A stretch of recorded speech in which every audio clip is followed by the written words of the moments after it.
sea, land, and air. Isaac, any quick question?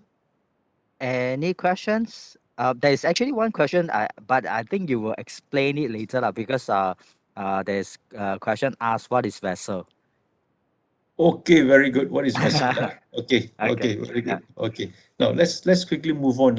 Now, in the course of today's training, right, generally marine cargo is a 2-day training, but I make it so simple. I've condensed it, reduced it to a half day for enough for agent to understand, explain, and sell insurance.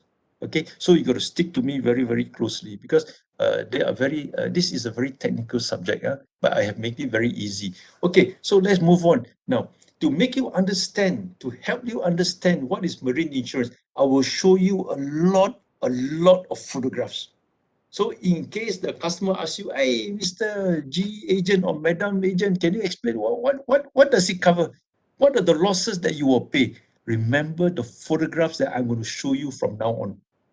Okay, now these are in insurance, whether it's be life insurance or whether it's a PA, whether it's a motor or fire or marine. Always remember, insurance is all about risk exposure and uncertainties. This is a secret of selling any product, whether it's be life. Can you guarantee that your life is not exposed? Can you guarantee that your life is certain that nothing will happen to you? Same as fire, same as PA, same as motor, that you guarantee that you will not bang the car in front. Do you guarantee that the back car will not bang you? So these are all what we call risk exposures and uncertainties. This is the secret of selling insurance. Okay, now let's show you some photographs of risk exposure. So these are very dangerous situations. So when you look at this, these are all very third, fourth world country where you can see you don't even know where's the driver. Okay, you cannot even see the driver. Driver is somewhere here. And you can see by the look of this kind of a costume or this kind of dressing, you know which country they are from. Okay, now in marine, what is generally covered? Okay, fire and explosion, collision of vessel in the sea, piracy, okay, collision of vessel hitting the wharf. These are all risk exposures that are covered in marine insurance. Okay, now next one you can see again by road, the lorry overturned. This probably could be also a lorry cargo. Okay, this is certainly a lorry, and this one is a jetty. Okay, where the area is too small, probably the boat may have banged, or the barge or something may have banged into the jetty. So these again are all risk exposures that are generally covered under marine. Okay, now let's move on. Okay, now so understanding what is marine cargo. Marine cargo basically is a policy of indemnity where you pay on agreed value basis. Now, I'm the customer. Thank you so much. You've explained to me all the terminologies. But my question to the agent now is, what does marine policy cover? If I ask you, what does fire policy cover? You will tell me fire policy covers basically fire, lightning, explosion. If I ask you, what does a PA policy cover? The PA policy will cover you accidental, invisible means. Now, I will ask you, what does a marine policy cover? Generally, can agents, just as a ballpark overview, what in your mind does a marine cargo policy cover? We got comments say loss and damage. Okay, loss of damage arising from what? Okay, any further answer? Yeah, be a bit more specific. From what? That's what we want to know. Hmm. Anybody? Anyone? Anyone would like to try? So what does marine policy cover? If I ask you motor, you're the expert. Ask you PA, you're expert. Now I ask you marine, what does it cover? So I'm the customer, you are the agent. You want me to give you marine business? Can you please tell me what does it cover? What's in your mind? Just generally. We got comments says that accident, and another Yes. comment says kidnap, and another comment says fire and explosion, and Okay. hijacking goods from pirates, Yes. uh, bad weather and ship sank, Yes. and loss, damage, and missings of goods, Yes. loss of goods transit. Okay, very good. I think Very good. basically all these answers you can remember from the pictures. Okay, those you have answered very well. I'll show you more pictures for you to remember. Go for photo memory. Okay, so let's look at what does marine cargo policy in a nutshell. In a nutshell, okay, what does marine policy cover? Just remember, marine policy covers the perils of the sea. As I said, we concentrate on more on the shipments, on the vessels in the sea. So when the ship or vessel is in the sea, ship and vessel are the same. Huh? They're the same. Okay, a vessel is just a floating object. A ship is basically a ship. Okay, so the vessel or the ship, basically a marine policy covers whilst the ship or the vessel is in the sea. So what are we covering? The perils of the sea.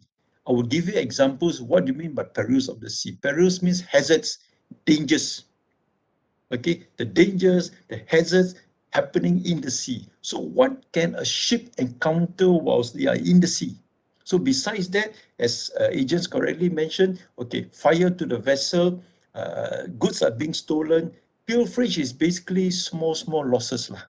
Okay, and also in the process when you want to there is a process in marine where you got to load onto the vessel, okay, and you unload from the vessel onto the land on arriving. So there's also a factor called loading and unloading of the goods. And also on arrival, sometimes temporary storage is also required whilst waiting for the shipping agent to deliver the goods to the customer at the final destination. So generally, these, remember, when people ask you or the customer asks you, what does it cover in marine cargo? Generally, it covers the perils of the sea, including fire, theft, pilferage. I'll explain more of this later and I give you more photographs. Okay, so the question earlier somebody raised is, why is a ship called a vessel, or why is a ship a vessel? The answer basically is, so long as it floats on water, it's generally called a vessel or a ship. It's the same.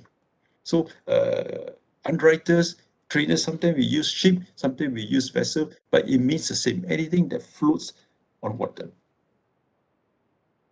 Okay, now let's understand a little bit more about the perils of the sea. What do you mean by the perils of the sea? Okay, I think fire, all of you know what is fire explosion, right? I show you the photograph. Theft is just, theft, like people steal things, right? Pilferage is small losses. Again, fire, theft, pilferage, I'll show you some more photographs in the later part of the training. Let's look at the word called perils of the sea. What does he mean by the perils of the sea? Again, perils, I repeat, perils are dangers, perils are hazards, perils are risk exposures. Okay, now when you talk about perils of the sea, it can be broken down into two major categories. First, we call it the natural calamity. So perils of the sea here refer to natural calamity. What is the meaning of calamity? Calamity basically means a very disastrous event, something which is a major misfortune. Okay, calamity means something which is quite a disastrous or quite a major loss from natural elements. What core elements are we talking about? Number one, it refers to, remember the first point, it refers to the force majeure. Force majeure means the acts of God. So what are generally examples of acts of God? Vile weather, thunderstorm, lightning, tsunami, earthquake, volcanic eruption.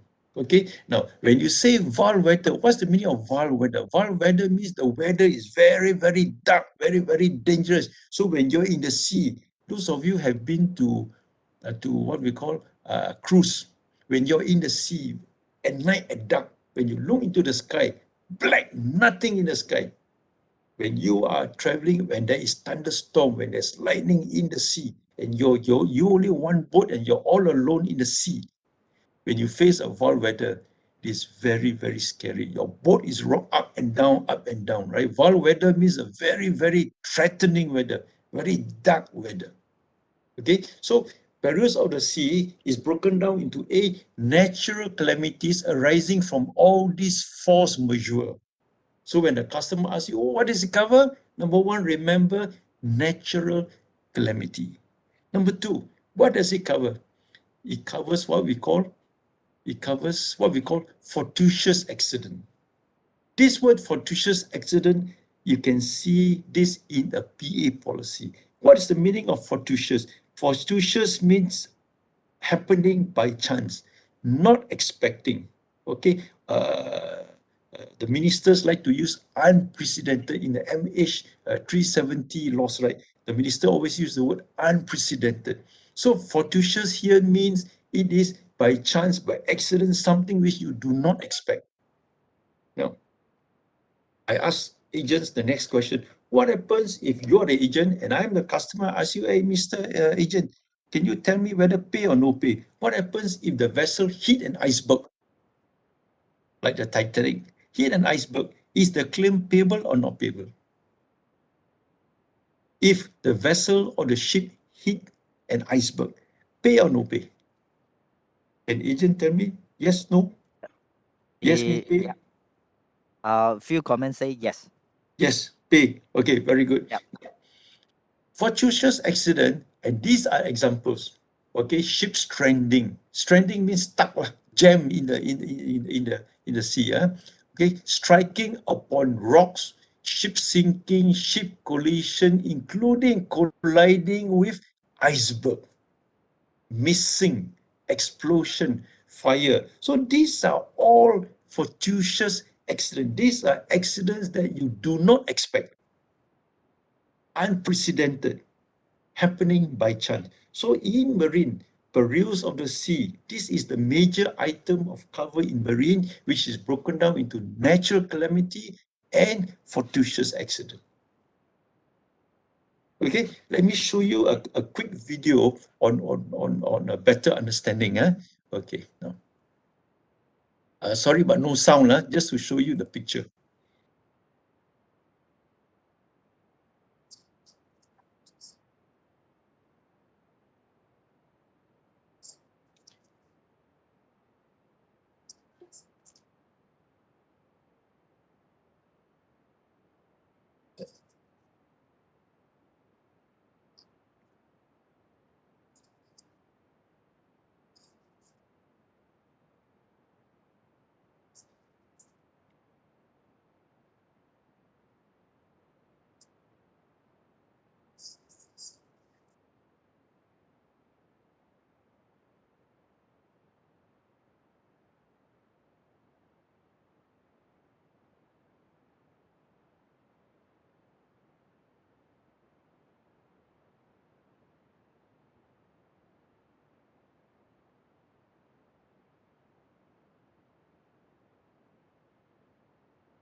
Okay, so basically, what I've shown you for the perils of the sea is what happened was this is what we call a containerized ship.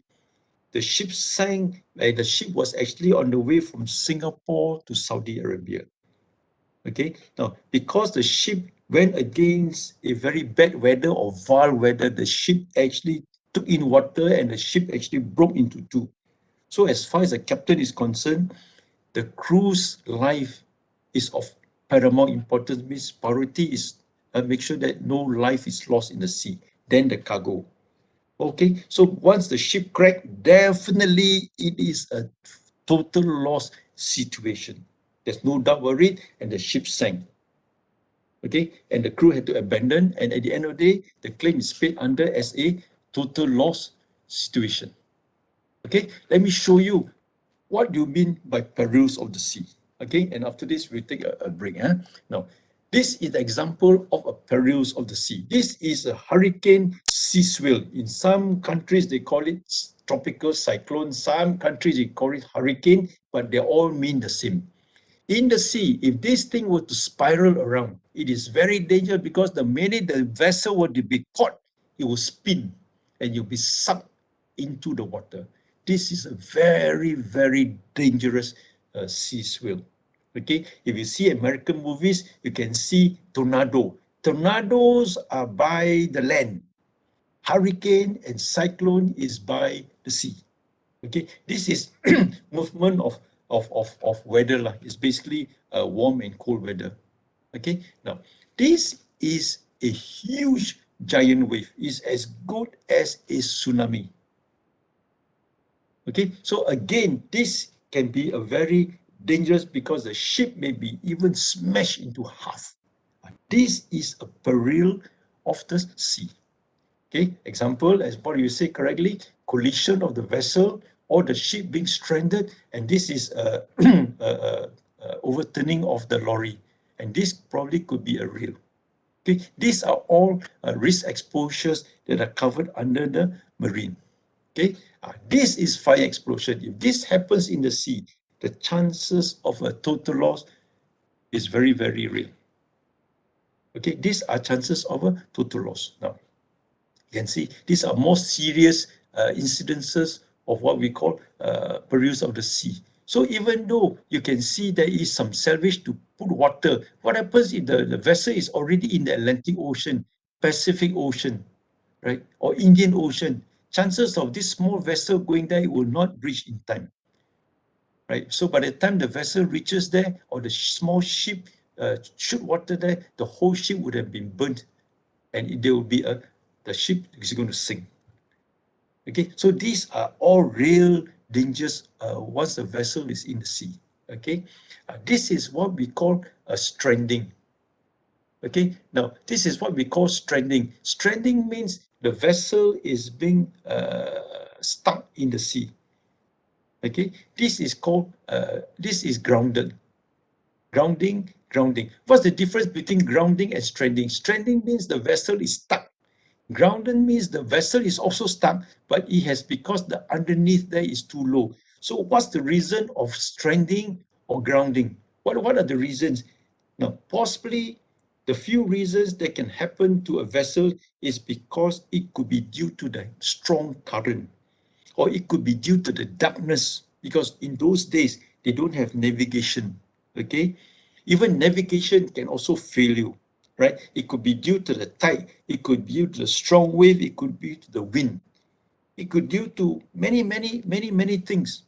Okay, like what happened to Suez Canal, right? Is that Suez Canal happened to 2-3 years ago? It's because of the geometry of the inland waterway. So this can cause the vessel to be stuck. So once the vessel is grounded, the vessel will be stuck and the vessel will be beached. Beach, B-E-A-C-H means the vessel will be stuck at the beach. So you need, like what happened to the Suez Canal, they take a tugboat to tow the boat out into the sea. Okay, these are what we call the perils of the sea. Okay, I'll show you some more photograph. Okay, this is a photograph of ship being sunk. So these are total loss claim. Okay, and we pay on agreed value basis. This is another ship sinking. Okay, now another ship capsize. So these are all total losses. Yeah, this is a serious fire, a container hitting some kind of a barge because of the poor visibility. Okay, now this is another collision, and all this collision of contact of vessel. So later part when we study more specifically what is A or B or C cover, remember this word collision or contact of vessel. Yeah. Okay. Now this is another photograph of the collision or the contact of the vessel. So just try to remember all those photographs that I show you. Okay.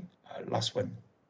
Okay, so this is the last one. So when the client would ask you, what does it cover? Remember the photographs, the fire, the explosion, the collision, the stranding, the grounding, the beaching of the vessel. okay, the piracy, the hijacking, all this, just try to remember, and these are all covered under marine insurance, either by natural calamity or fortuitous accident. These are the two categories of cover. Okay, now the next subject, which is the most important of today's training, is what we call the Incoterms. So when your customer says, I am sending my goods by CF basis, I'm sending by X works, I'm sending by CF or FOB basis, what is the meaning of these terms? You have to understand the meaning of these terms before you can do marine insurance.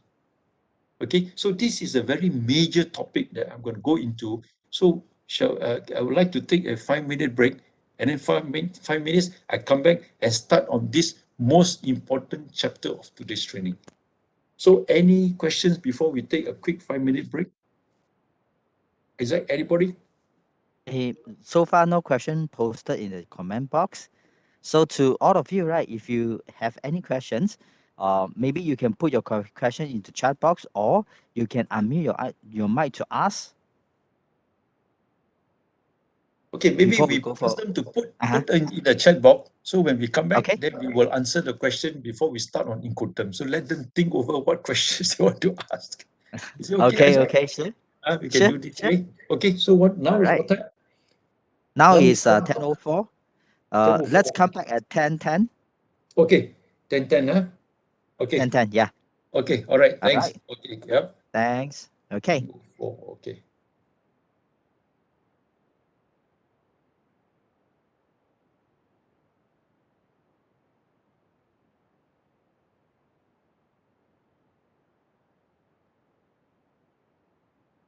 I'm sorry, Madam Agent. My business is on CI basis. Then you'll be wondering, what do you mean by CI basis?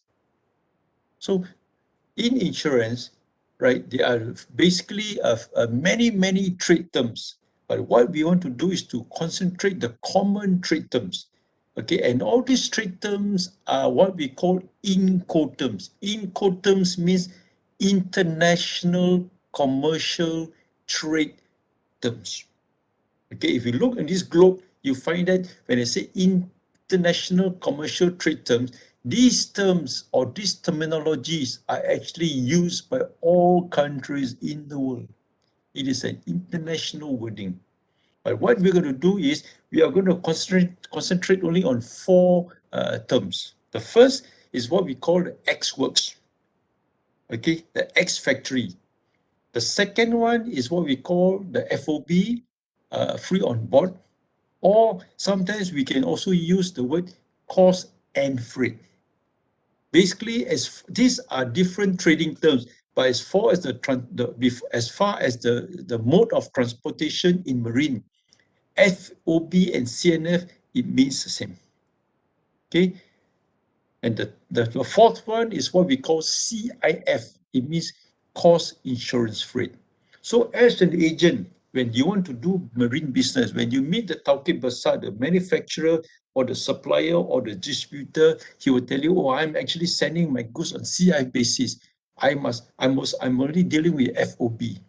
Now, in marine, one of the most important things besides understanding these four trade terms, you must also identify, is your customer a buyer or is your customer the seller?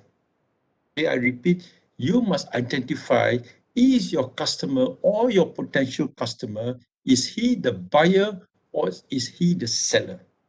Very important, and I'll show you why.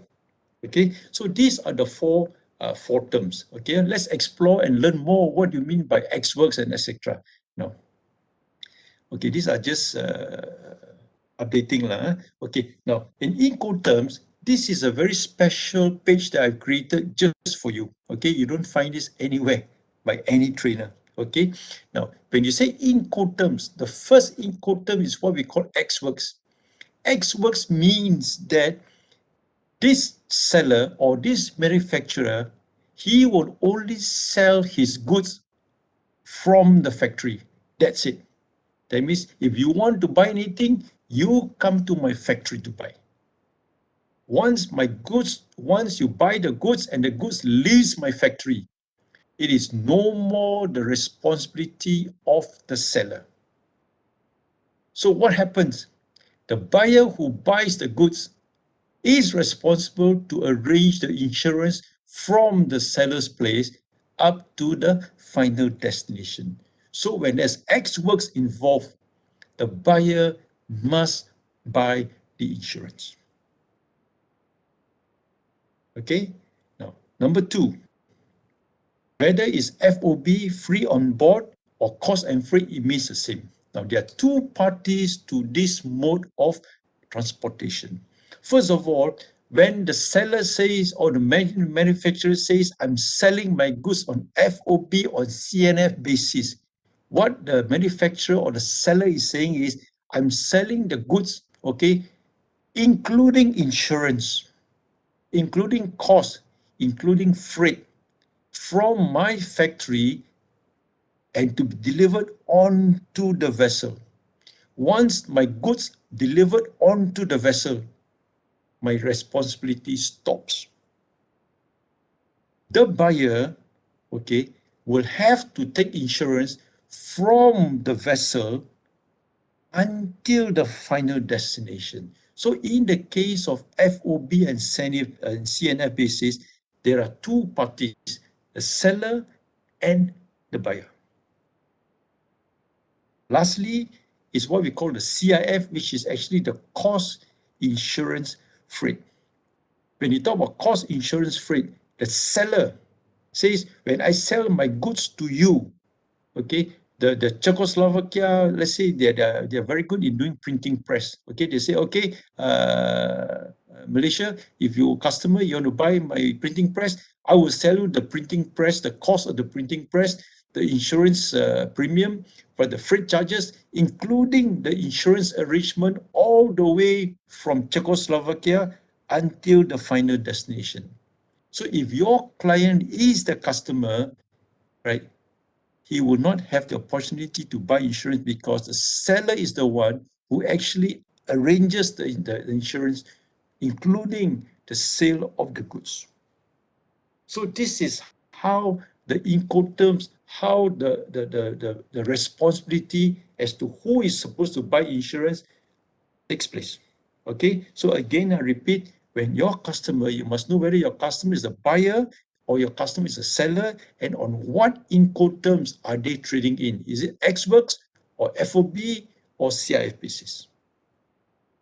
So in short, in summary, okay, if it is an Xworks, the buyer will have to arrange the insurance. If it is an FOB or CNF basis, the first portion is to arrange by the seller, the second portion is to arrange by the buyer. If it is a CIF basis, entirely the seller is responsible. Right? So when you talk about Incoterms, okay, bear in mind, you talk about Incoterms, the objectives, the roles and responsibilities are very clearly defined. All right. The seller will describe mainly, we call it the task of selling the goods, as well as the cost and the risk. The buyer is the one who takes delivery of the goods. Okay, take delivery of goods from the seller.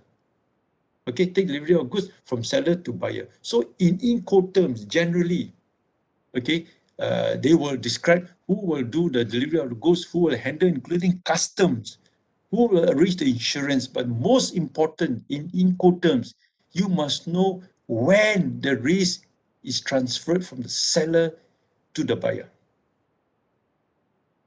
Okay, now let me go back to this page. It's easier to understand. Now let's open up to questions to make sure that you must understand this before I proceed. Okay, can we open up to questions on this? Anybody? Any questions?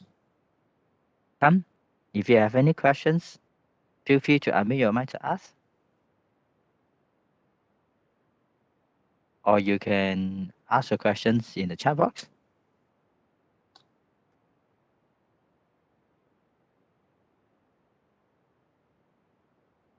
Okay, so we got a question here. Can the overseas buyer ask the shipping company to arrange insurance for them in Malaysia, or they must buy from their home country? Question is too general. Which Incoterms are you talking about? Ah, so perhaps Kilian, you can specify a bit which Incoterms? X works. Okay, so in the case of X work, so what is the question again? Can the overseas buyer ask the shipping company to arrange insurance for them in Malaysia, or they must buy from their home country? Can you give a more specific circumstance when you say overseas buyer? I'm confused. Who is overseas? Who is not overseas? Can you give a more clear example of your question?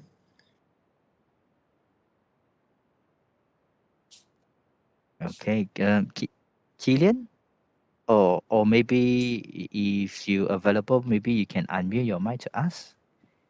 Yeah, can Easy. you unmute? Yeah, easier.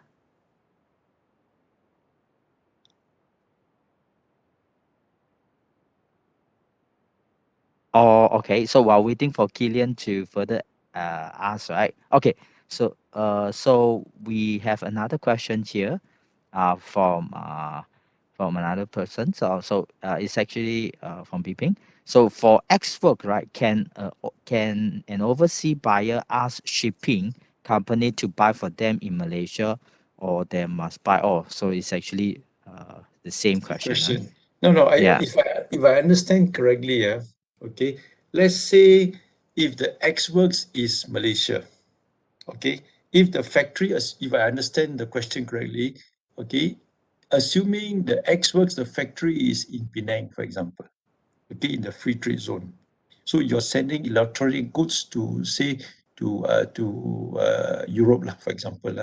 So the question is the seller is in Penang, the buyer is in Europe. So the question here is number one, we establish that the buyer must buy insurance. So do I understand the question that can the buyer buy the insurance policy in Malaysia? Now, if that's the question, can the buyer buy the insurance policy in Malaysia since Malaysia is the one that is sending the goods to Europe? To me, I don't see why the buyer wants to buy the policy in Malaysia because the buyer is in Europe. So the buyer should technically buy the policy in Europe because the goods will arrive in Europe. Okay, because the buyer is in Europe. The buyer is not in Malaysia. But if the reverse situation, for example, the next example is if the Xworks factory is in UK, okay, and the buyer is in Penang, for example, right? Xworks means the manufacturer in Europe doesn't arrange anything at all. They just sell you from the factory and that's it. So if the buyer is in Penang, then the buyer should buy an insurance policy from Great Eastern Malaysia in case that there's any claim from Europe all the way to Penang. The Malaysian policy issued by Great Eastern will respond to the claim. Is that answering your question? G, that means the European buyer can actually ask us to arrange, is it? What is the advantage if there's a claim in Europe when the policy is issued here? There are two disadvantages. I tell you why. Simply because if any policies issued in Malaysia must be converted to RM Malaysia. And when you talk about to Europe, it will be either in euro currency or whether in US. And number two, if there is claim happening at destination in Europe, right? The buyer is in Europe. It's in his interest to ensure that the claim is paid in Europe and the survey for the damages will also be in Europe. So technically, if the buyer, this is a situation whereby it's more of an import from overseas to Malaysia. Okay, so in your situation, if the buyer is in Europe, there's no real benefit for the buyer to ask you to issue a policy in Malaysia. There's no real benefit in it, unfortunately. This X works is to identify, okay, in case your customer is the buyer. And some of these manufacturers or what do you call that, assembly or what in Europe, they do not want to do anything with insurance. You just buy their product at the factory, the buyer will have to arrange insurance. This is where if your customer is the buyer in Malaysia, this is a golden opportunity to arrange the insurance. This is what it means. Mr. Lim, what if the shipping company, they say that the buyer asked them to arrange for them in Malaysia? They are overseas buyer. They are, as I said, what's the advantage? Because the policy issued by GEGM must be in Malaysian ringgit. But I'm sure if this is exported to Europe, you'll be in euro dollar. Or if this is exported to US, you'll be in US dollars. And if there's a claim, the claim could happen, most of the time, the claim could happen on arrival of the goods in Europe or in US. So GEGM, they have to lodge a claim to GEGM Malaysia. Then GEGM will have to appoint a surveyor or a settling agent in Europe or in US. Doesn't complement actually. So it's better for the buyer at destination to buy the insurance because the goods will arrive at the buyer's destination. That's what it means. Okay. The questions by the two madam, okay with that? Yeah, okay. Then if they say they insist to get to get us to arrange for them, I think we still can do so, right? Well, you can do so, but there be disadvantages lah. So long as you are buying insurance on behalf of the buyer of X works, you comply with these Incoterms, but it's not an advantage because the policy will be issued by GEGM.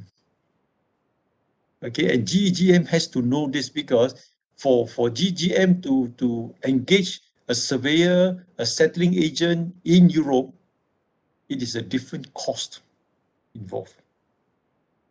So it's very, very unusual if the buyer asks you to issue a policy in Malaysia when the claim most likely will happen on arrival in Europe. It's a very, very, very, very different kind of arrangement. And GGM must be aware that this is actually from Malaysia to Europe. Okay? You can do it, but you have to inform GGM that this is a unique arrangement under XWorks.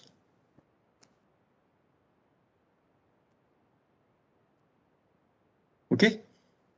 Okay. So we have another question here asking the final destination referring to ports of arrival or doorsteps of buyer.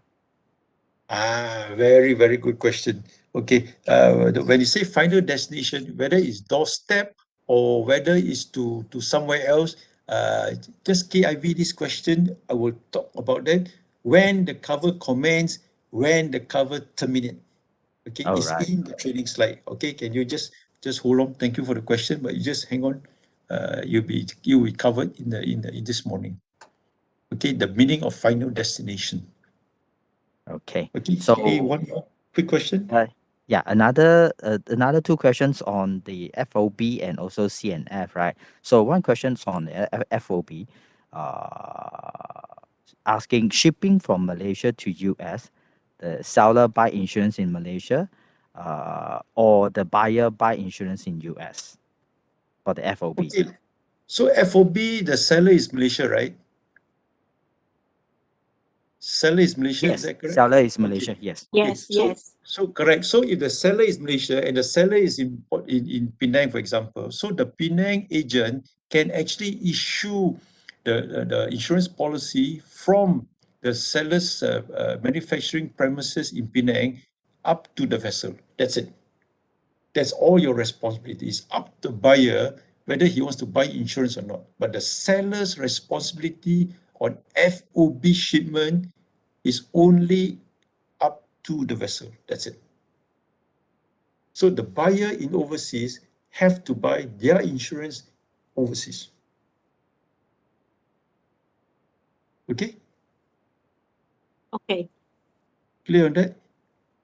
Now, going by what you just asked, if your seller is in Penang and the seller says, okay, I'm exporting this to Europe and I'm selling my goods on CIF basis, then the seller says, I'm a manufacturer of semiconductor, I'm exporting my goods in Europe.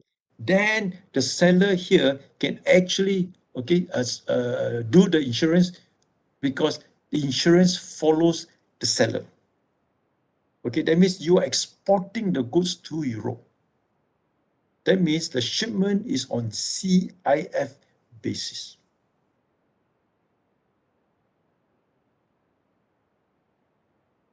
Okay, clear on this? Yep. These are marine involves import export. Okay, so you have to identify first of all the Incoterms, which basis of they doing the trading, and whether your customer is the buyer or the seller. Then you would understand more clearly the transfer of the risk. Which party is responsible for what and what?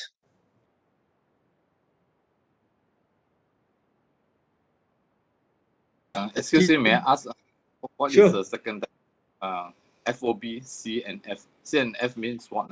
CNF. Oh, CM means cost and freight. I see. Okay, Thanks. I show you. FOB means free on board. Okay. Yeah. Okay. These are just basically trading terms lah. Okay. More important to understand is your customer, buyer or seller, and who is supposed to arrange the insurance. So if you sell on CI basis, the seller must arrange the insurance. Okay. If you are selling on X works, the buyer must arrange the insurance. So you must know your customer, is he the seller or the buyer? Okay, can I move on? The, I think this round, right, we have quite a numbers of questions. There are still another 3 more questions. Okay, sure. Ask. Okay. So further to the question just now, this is another way round. So it's also for the FOB and CNF, right? Now the question is, if it's from China to Port Klang, let's say, and then the buyer buy marine insurance cover from vessel to final destinations or Port Klang to final destination. Okay, when you say seller is from China, correct? Yep. Now, is the seller selling on FOB or the seller is selling on CI basis? Because there are two different mode of delivery. Let's So say it has to be it's questioned. FOB.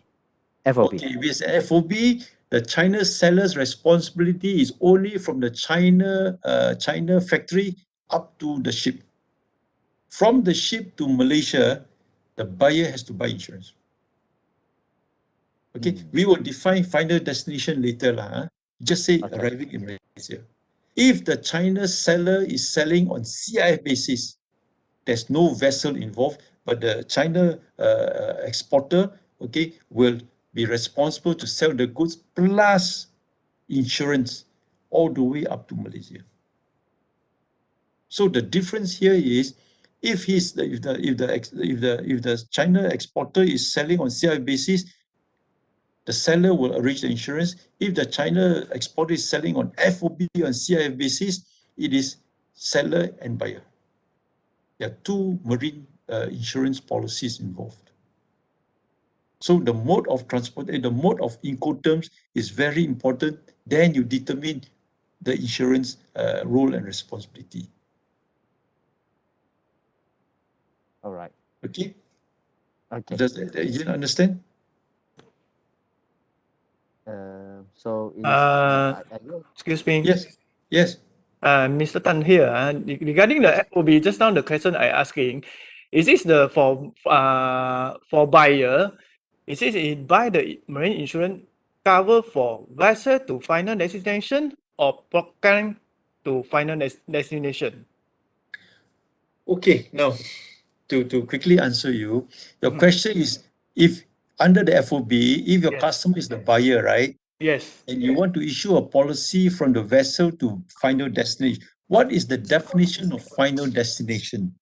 Okay, so your question is the final destination, is it to you are Penang, is it? Yes. Yes. Yes. Yeah. Okay. The buyer, the final destination is from the vessel somewhere in the China water up to Penang port or Mhm. up to the free trade zone in Penang, Yes. right? Now, as far as the marine policy concerned, right, it can be at the port, it can be at the free trade zone final destination, depending on how you describe the policy. Okay. Okay, so I will cover this in more detail, and you will decide on which you mean by final destination, because there are few qualifications involved.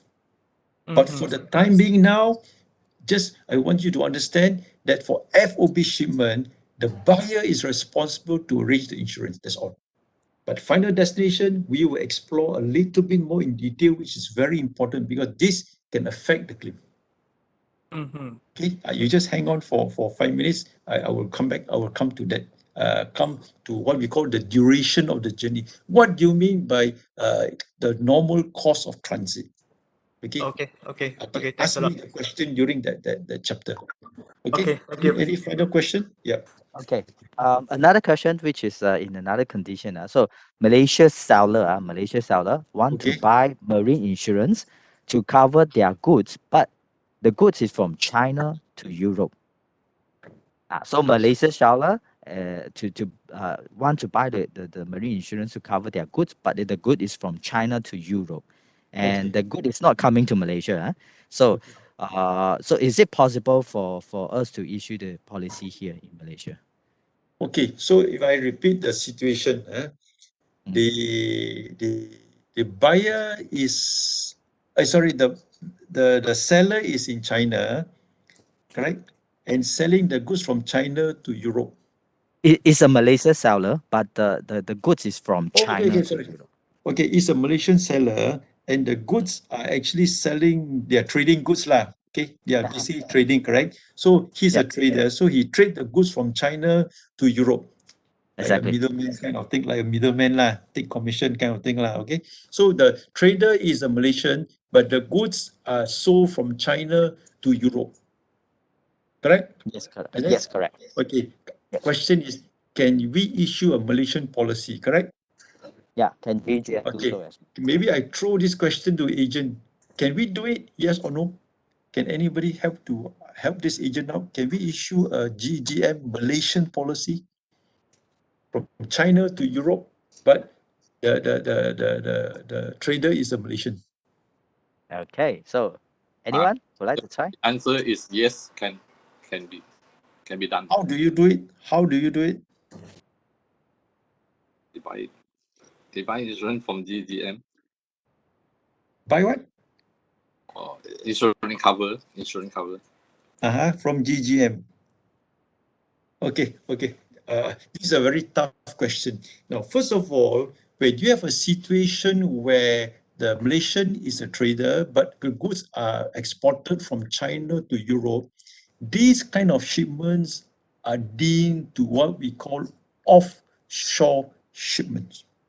Offshore shipments is outside of Malaysian territory.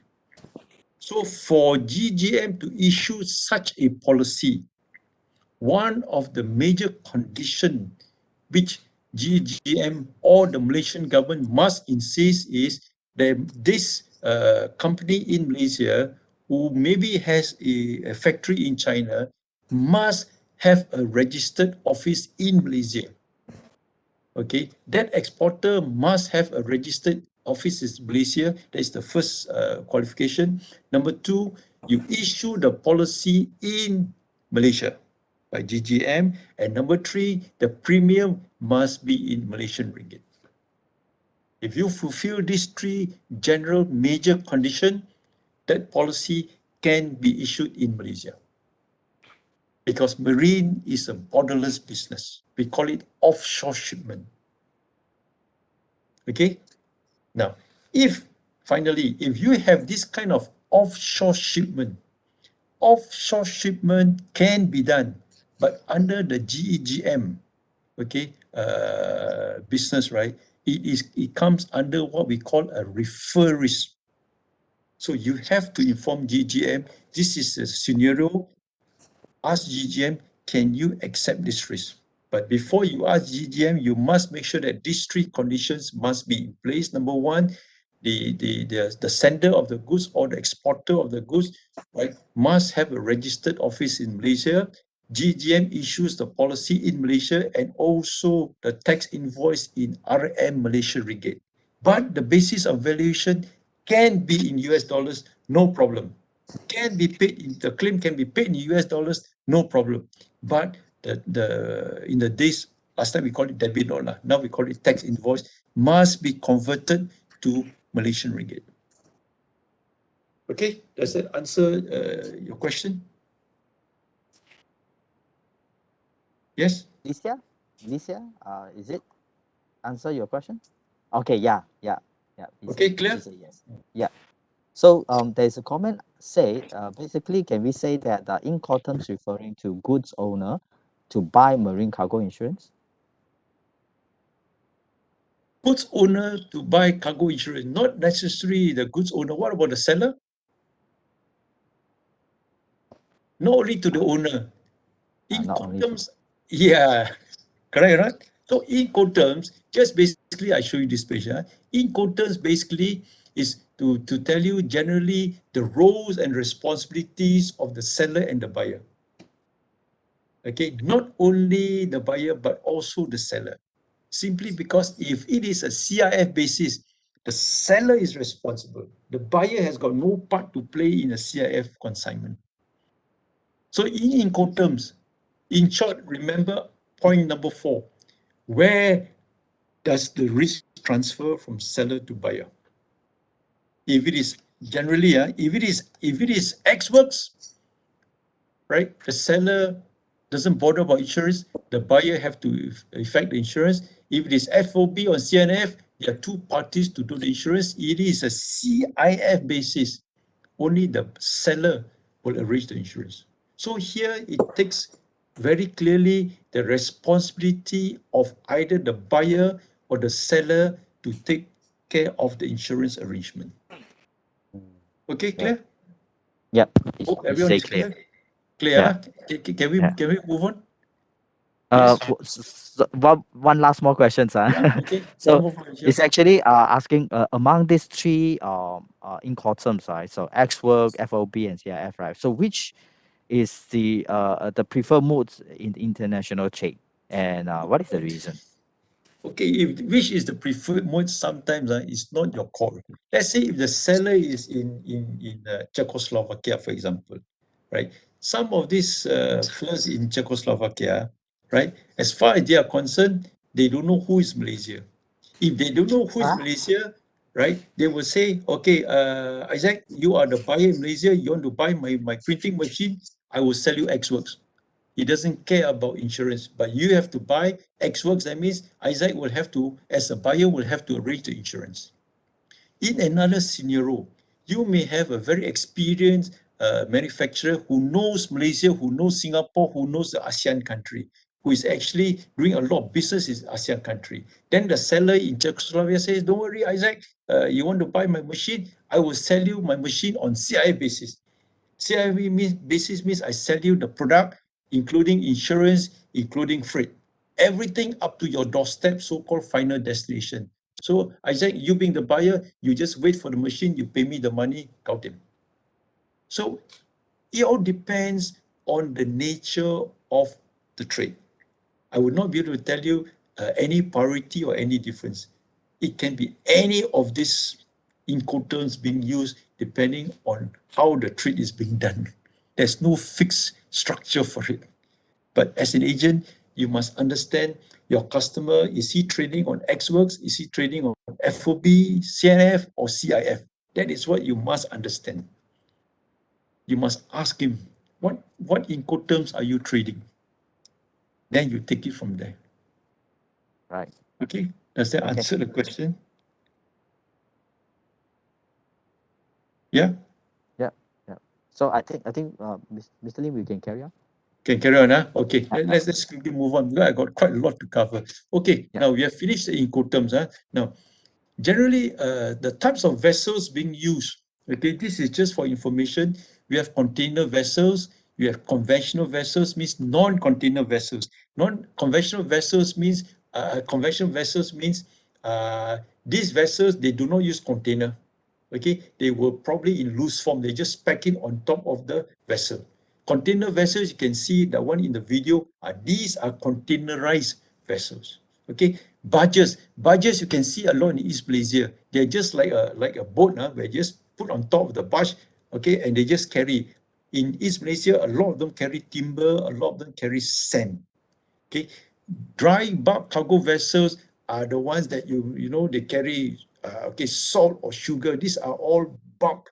They everything they do in big bulk, but they're non-containerized. Okay, tanker vessels you can find they are all in liquid cargo. Now, important thing to note here is when you talk about containerized vessels, there are two types of containers being used. We call it the FCL and the LCL. Okay, most of the international trade will use container vessel because of the risk exposure in the event of a claim. Okay, now container vessels, FCL means full container load. That means if I'm your customer, I say, okay, Mr. Agent, I'm sending all my goods on FCL basis. That means the customer is telling you he's selling all his goods in a container called FCL basis. FCL basis means, number one, he doesn't share his goods inside the container with anybody. Everything inside the container belongs to him and him alone. But sometimes you may have a container, you may have a customer who says, oh, I don't have so much, so I'm selling all my goods on LCL basis. Or those customers who is just starting to do business in Europe or just starting to do with China. So they just send some of the goods, but not big enough to occupy the full container. Then they will tell you, okay, agent, I'm selling my goods on LCL basis, meaning less or loose container load means sharing. Now, between FCL and LCL, FCL is the batteries and the rate is cheaper. LCL, the risk is higher simply because I do not know what you put. I may be sending some milk powder and you go and send cement. And cement and milk powder inside the same container, what happens? Guaranteed there will be claim. So in terms of risk exposure, the premium charged for FCL, full container load, is generally very much cheaper than an LCL. But unfortunately, due to circumstances, you may have a customer who doesn't have that much of a shipment, he will sell it on LCL basis. So if the customer says, I have no choice but to sell on LCL basis, it's okay. But you have to explain to him the premium is higher simply because of the risk exposure. Okay, so this is just to give you an idea on the kind of containers being used. Okay, now let's move on. Okay, now I will show you a lot of kinds of packing because in marine insurance, right, one of the major exclusion, okay, in insurance is not because whether it's always covered or not always covered, is the way you pack the goods. And the way you pack the goods also includes how you put your goods inside the container. Okay, now we are going much deeper into marine. So I'll show you a lot of photographs. What are the normal nature of packing? Now, acknowledging the fact that agents, including myself, we are not professional packers. We may not know the best of the highest quality of what is to pack, how is to pack, but we're just using simple, what we call common sense, just to advise the agent. Okay, let's look at the photographs to understand the situation better. Okay, now, these are carton boxes. What do you think should rightly be packed in the carton boxes? What sort of goods can be packed in carton boxes? Make a guess. Come, we move a bit faster. I think we will not be able to complete. What sort of goods you think is kept in these paper carton boxes? Anyone would like to try? Anyone? Come, we move faster. Dry Anybody? goods. Yeah, dry group. Can Not you be more which specific? More specific, dry goods, so many. What dry goods specifically? packing in a box, something like that. Yeah, what goods, what dry goods? Be more specific. Handphone. Handphone, Red very good. Very good. I like this kind of answer. Very direct. Handphone. So it's good. So in this kind of dry carton boxes, you can put dry food stuff lah, toiletries lah, pharmaceuticals, plastic items. Blah. So these are items that are acceptable to be packed in this carton. Okay, but don't pack any frozen food because this will get wet. So this is an acceptable packing. As I remind agents, okay, remember the photograph because if the wrong packing is involved, the claim will not be payable as per exclusion 4.3 under the policy. I will show to you where is it. But in the meantime, just enjoy the photographs. Okay. So office equipment, any dry stuff, any like your ginseng, anything that is dry, no problem. Okay. Now these are what we call fully wooden crate. What do you think is normally packed inside? Quick, come move faster. What make a guess? What is inside? What is Flower inside? pot. Flower pots. Okay, flower pots. Okay, what else? Fragile bottles, Yeah. goods. Furniture. Furniture, okay. Glass part. Furniture, okay lah. But normally, when you do this kind of wooden packing, they normally put in machine. Okay, because this wood would able to absorb a certain amount of impact.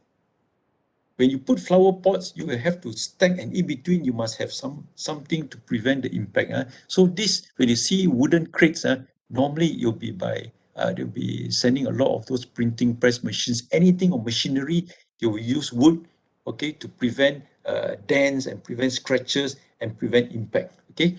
Next one, if you were to send wine, flower pot, ketchup, whiskey, whatever, right? You make sure that you don't use paper carton. Use this kind of plywood, and inside you must have straws or bubble wrap. Otherwise, in between these two, once the thing moves, it will break the bottles. So this is what we call steel or wooden crates. These will actually prevent the movement and the impact in between bottles. And these can be deemed as what we call professional packing, and it's accepted under marine insurance. So if there's a claim, the claim will pay. Okay. What about this? This sometimes when the customer, when you go to big factory, okay, all those bulk items, they say, oh, all my cargoes are pelletized. What do you mean by pelletized? Pelletized means you see in between the wood, there's some gap. So the forklift will come and poke the forklift inside the gap and lift it up. These are what we call pelletized cargo. Okay, and this involves very heavy or very bulky cargo. Okay, so just come across the word called pelletize. Okay, what do you think is packed in this kind of packing called bundle, protected possibly by further plastic sheets? What do you think is packed inside? Come, make a quick guess. What do you think is inside? Anyone would like to try? Quick, come, quick. We run through faster. Steel, aluminium from Amanda. Steel, yeah, very good. Correct. Steel, aluminium. What else? One more. Okay. So Clothing.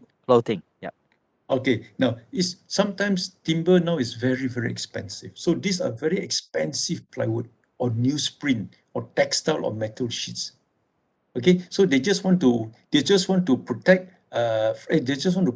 these external damages. So they use this extra what we call plastic or paper covering just to thicken the thing to avoid any contact with another object. Okay, let's show another. Okay, steel drums.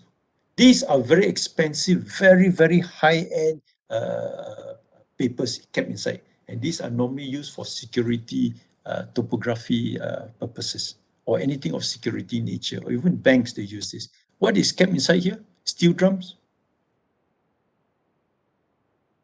What are in the steel drums? Quick guess. Oils, notes, money, liquid, Money. petrol? Wow, money, there's a lot to keep. Okay, basically it's liquids and chemicals normally. Okay, that's why it's kept in steel drums. Your turpentine, your kerosene, any sort of liquids or chemicals or paint are normally kept in these steel drums. Okay, now this one all of you know, rice, okay, gunny sack, flour, and all this. These are what you call polyurethane bags, and these are acceptable natures of packing. Okay, now, as I said, under the policy exclusion 4.3, right, the policy will not pay if the packing is incorrect. The packing, the policy of 4.3 also not only refers to the nature of packing of the goods, also refers to the way the goods are being packed inside the container. Okay, let me show you the second part of the exclusion in the container. Okay, this is a standard 20-footer container. So those of you who have never been to any shipyard, okay, this will be a good information for you. This is a 20-footer standard container. Okay, this is a standard font container, but if you go nearer to the container, sometimes you can find what we call ventilated container or ventilated holes or openings, you call it.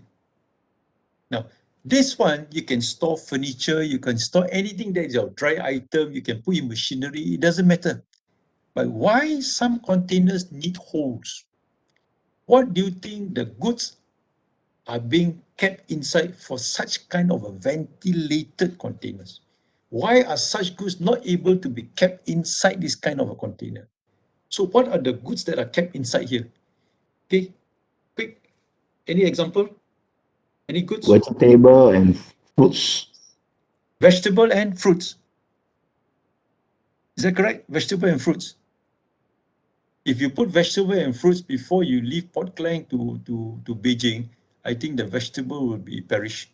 The fruits will be overripened. Okay? Livestock. The livestock will die lah. Not enough air. How about coffee beans? Coffee beans, yes, possible. Coffee beans, yes. What's the next one? Is it chemical? Chemical has to be in drums because it can be toxic. You cannot have this kind of, it doesn't need this kind of ventilated. Now, this kind of ventilated containers, okay, normally they will ship what we call potatoes, garlic, and onion. Why? Because potatoes, garlic, and onion, these three items normally require a bit of air. I think all the ladies will know when you do cooking, you never keep all the potatoes or garlic inside the container without air. It will grow fungus. So you have a bit of air, right? Then these items require a bit of breathing space. Okay, this is what these ventilator containers are for. And sometimes if you look at the containers, you find that some of the containers have a small air conditioner unit here. Okay, what do you think are these air conditioner units for? What sort of goods do you think they store inside? We call it reefer containers. Reefer containers are the one that have got a small aircon here that regulates the temperature. Why? Because if you're sending frozen food, okay, from Penang to Beijing, or you're sending fruits to overseas or vegetable, this temperature will regulate all this to ensure the freshness on arrival and destination. The temperature, the cooling temperature needs to be regulated. If you were to put normal goods, right? Normal goods, all these goods here without any aircon, for example, on arrival, the goods will be spoiled. So these reefer containers, especially for items that require a bit of regulation of the temperature. Otherwise, all this will perish even before you leave Port Klang or Penang Port, for example. In the days, what I do is we insure what we call bananas and orchids, okay, from KL, Selangor, all the way to Europe. And you know what happened to the bananas? Right, when the bananas arrive, If we use this type of container, even before the bananas leave Port Klang, the banana already turned ripe the next day because of the hot weather. So we have to use this kind of reefer containers to control the orchids, to control the banana, make sure that once these goods arrive there, it is still in its best just before it gets ripened. So be careful when you meet your customers, when they do frozen food, they do not use a standard container, they do not use a ventilated container, but they have to use a reefer container. Okay, agents, so you must know these containers, yes, can be used to send furniture, can be used to send machinery, fine, because or can use to send rice. It doesn't matter because they don't need any air. But if these kind of goods, you need a bit of air. But if this kind of frozen food, you must have a reefer container.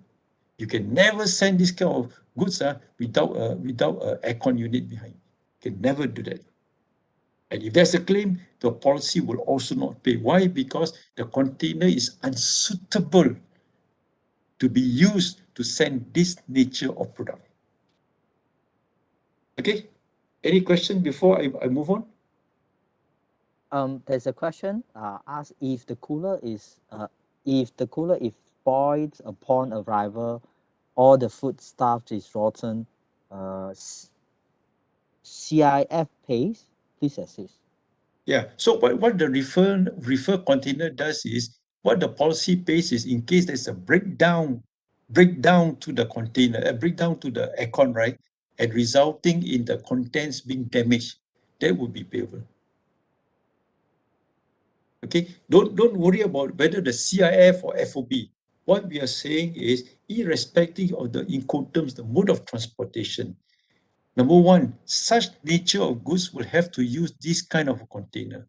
And if you have this kind of container, right, you call it the reefer container under frozen food and meat clause, right? What it basically covers is the breakdown of the air conditioner unit, thereby causing damage to these products.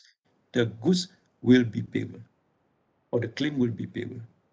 All right. Okay, doesn't matter whether it's a CIF or whether it's FFB. That is a mode of insurance arrangement. We are now talking about the nature of the correctness of the container used for the nature of the product. Okay. Okay, so don't leave aside Incoterms. We are now into a new chapter. Okay, clear, agent? So yeah, she say yes. And then Clear. another question asks whether the frozen durian can be exported in such container. Frozen durian. Frozen durian, yeah, why not? Frozen food, fine. Okay. Frozen food, yeah, seafood. Anything frozen, fine. So long as you must have a air conditioned unit.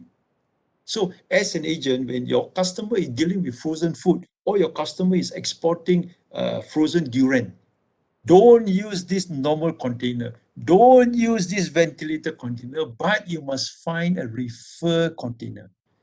The client knows what to do, but as an agent, you also must know a little bit lah. So that when the customer talk to you, then you know what it's all about. This is just for your information. So when you see a client, you also know what he's talking about. Okay. So for frozen durians, food, yes, make sure it is a reefer container, meaning there is an air conditioner unit at the end of it. Okay, clear? That's all you need to know. Agents, okay? Can clear? Go on. Okay, let's move on. So the next one is this is used a lot in US where or those European countries where what they do is these three are called hatches. Okay, they use pumps because it's very big and it's very deep. So what they do is these three hatches, they put a pump, you will pump the jagung, anything that is of dry stuff inside, or wheat, okay, or flour, they will pump inside here. So these are special containers, bulk containers that's actually used for very bulk cargo. Okay, a lot of this is used in Europe, but over here, we hardly. Okay, now, okay, are used for dry grain, anything of dry produce. Okay, these are open deck containers. Sometimes when you bring in a machine, right? Because of the height of the machine, the size of machine, you cannot cover inside a normal container. That is what we call an open deck container. So if your customer were to do an open deck container, be very aware that this risk is very high risk and expect the premium to be much higher. Okay, so agents also need to know, once you understand the risk, you understand how underwriters see the risk. If the risk is higher, the premium will be higher. Okay, if the risk is low, for example, if they send on FCL basis and the packing is good and it's all in the container called FCL, then expect a lower premium. This is how you'll be a very powerful agent, because you are very knowledgeable. Okay, so if any of this transit involving open deck is very, very dangerous, because anything can damage the top, because it's not protected. Okay, so in short, right, as a overall viewer, right, for agents to understand what are the potential hazards or what are the potential perils or risk exposures involved, right? Anything on physical damage or breakage, if it is involving exports or imports or transit of glassware, fragile items, electronic or mechanical, right, the exposure of physical damage or breakage is very, very high. Number two, for theft items, anything that is of small value or easily disposable or consumer products. Those who are dealing with semiconductors, copper is very, very expensive. Okay. Now, number three, if your customer is dealing with milk powder, chemicals, flour, rice, right? These are exposed to contamination. So if your customer is doing all these products, we will cover later, to cover contamination. Make sure that you arrange A cover, because B and C cover do not cover contamination. So if you have this kind of products, right, and your customer is involving in this, make sure you arrange an A cover, an all risk cover. Anything short is very, very dangerous. Okay. Number four, okay, if your customer arrange on cement, chemical, change out notice, right? This is where, remember I said, the metal will cease to be its kind. That means if this comes into contact with water, right, there will be a character change. That means the cement will become hardened. So be careful that the nature of packing is very, very important to prevent potential losses. Okay, number five, this is external environment change, like your fresh food, vegetable. Don't send by an ordinary container, but you must use a refer container. So when you do marine, I will always encourage agents to please take the initiative to go to the factory, go to the warehouse, go to the logistic, talk to the manager and see how they do the packing, how they load the goods inside the container. Then we are not experts in this area. They are the experts, but at least with this training, there are certain do's and certain don'ts that you need to inform them. Otherwise, you can do all the services you want, but by the nature of the policy, if the packing is not correct, right, the container use is not correct, the policy will not pay. Okay? Clear on this? Any questions? Any So far, questions? no questions in the chat box. We can carry on. Carry on? Okay. Now, to understand a little bit further about marine, let's look into the coverage of marine, sea, land, and air. So under the marine policy, we have what we call by sea, by land, by air. Okay. Now, if you notice, compared to fire, compared to life, compared to PA or motor, any other policies, right? Only marine, we use the word institute. We don't say clause A, clause B. We use the word institute cargo clause A, institute cargo clause A, institute cargo or risk clause. We call it the ICCA, ICCB, ICCC. But there is no such thing as ICCD. There's no donkey. It's only A, B, and C. Okay?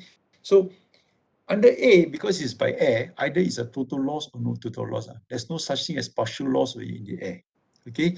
Now, in by sea, you have Institute, ICCA, B, and C. So agents ask you, how do you remember what is A, what is B, what is C? So what I'll tell agents is, okay, look at the motor policy. Motor policy, A means comprehensive, B means third party fire and theft, C means third party. That means third party only covers very limited perils, right? A is very comprehensive. This is how you understand what is A, what is B, what is C. Now, by air is only by A. By land, you have a choice generally either by all risk or what we call lorry clause. Lorry clause only basically covers, it's the same as C, it only covers basically fire, explosion, or overturning. Only major losses. Okay, so what A, B, and C cover is actually in the next page. So to be more specific, right, I'll show you what is A, what is B, what is C. So I want agents to look at the policy, and under the marine policy, under clauses 1.1.1 right up to 1.2.2.2, these are the most specific circumstances of losses. So A, everything is covered. B is only certain named perils up to washing overboard, whereas C, which is the third party, only probably half of it. So this is what A, this is what is B, what is C. What I want to do is ask agents to quickly look through and ask me anything you want me to explain. Okay, agents, please have a quick look. Have a quick look.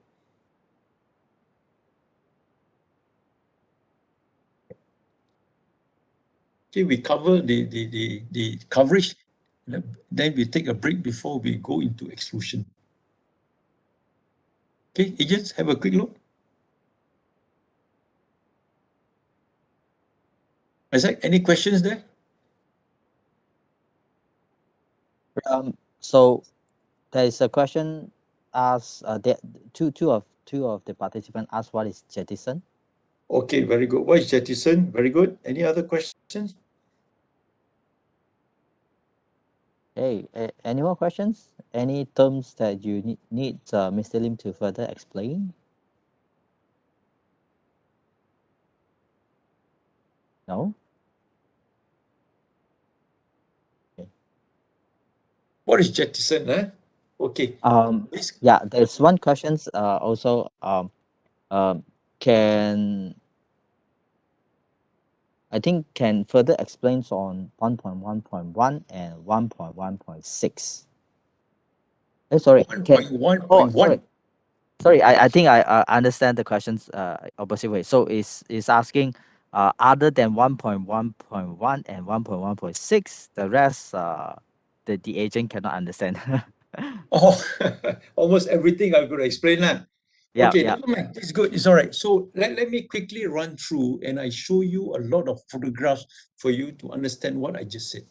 Okay, number one, I think fire explosion, I don't need to explain. I already show you the photograph on the vessel. There are a lot of fire and subsequently explosion, correct?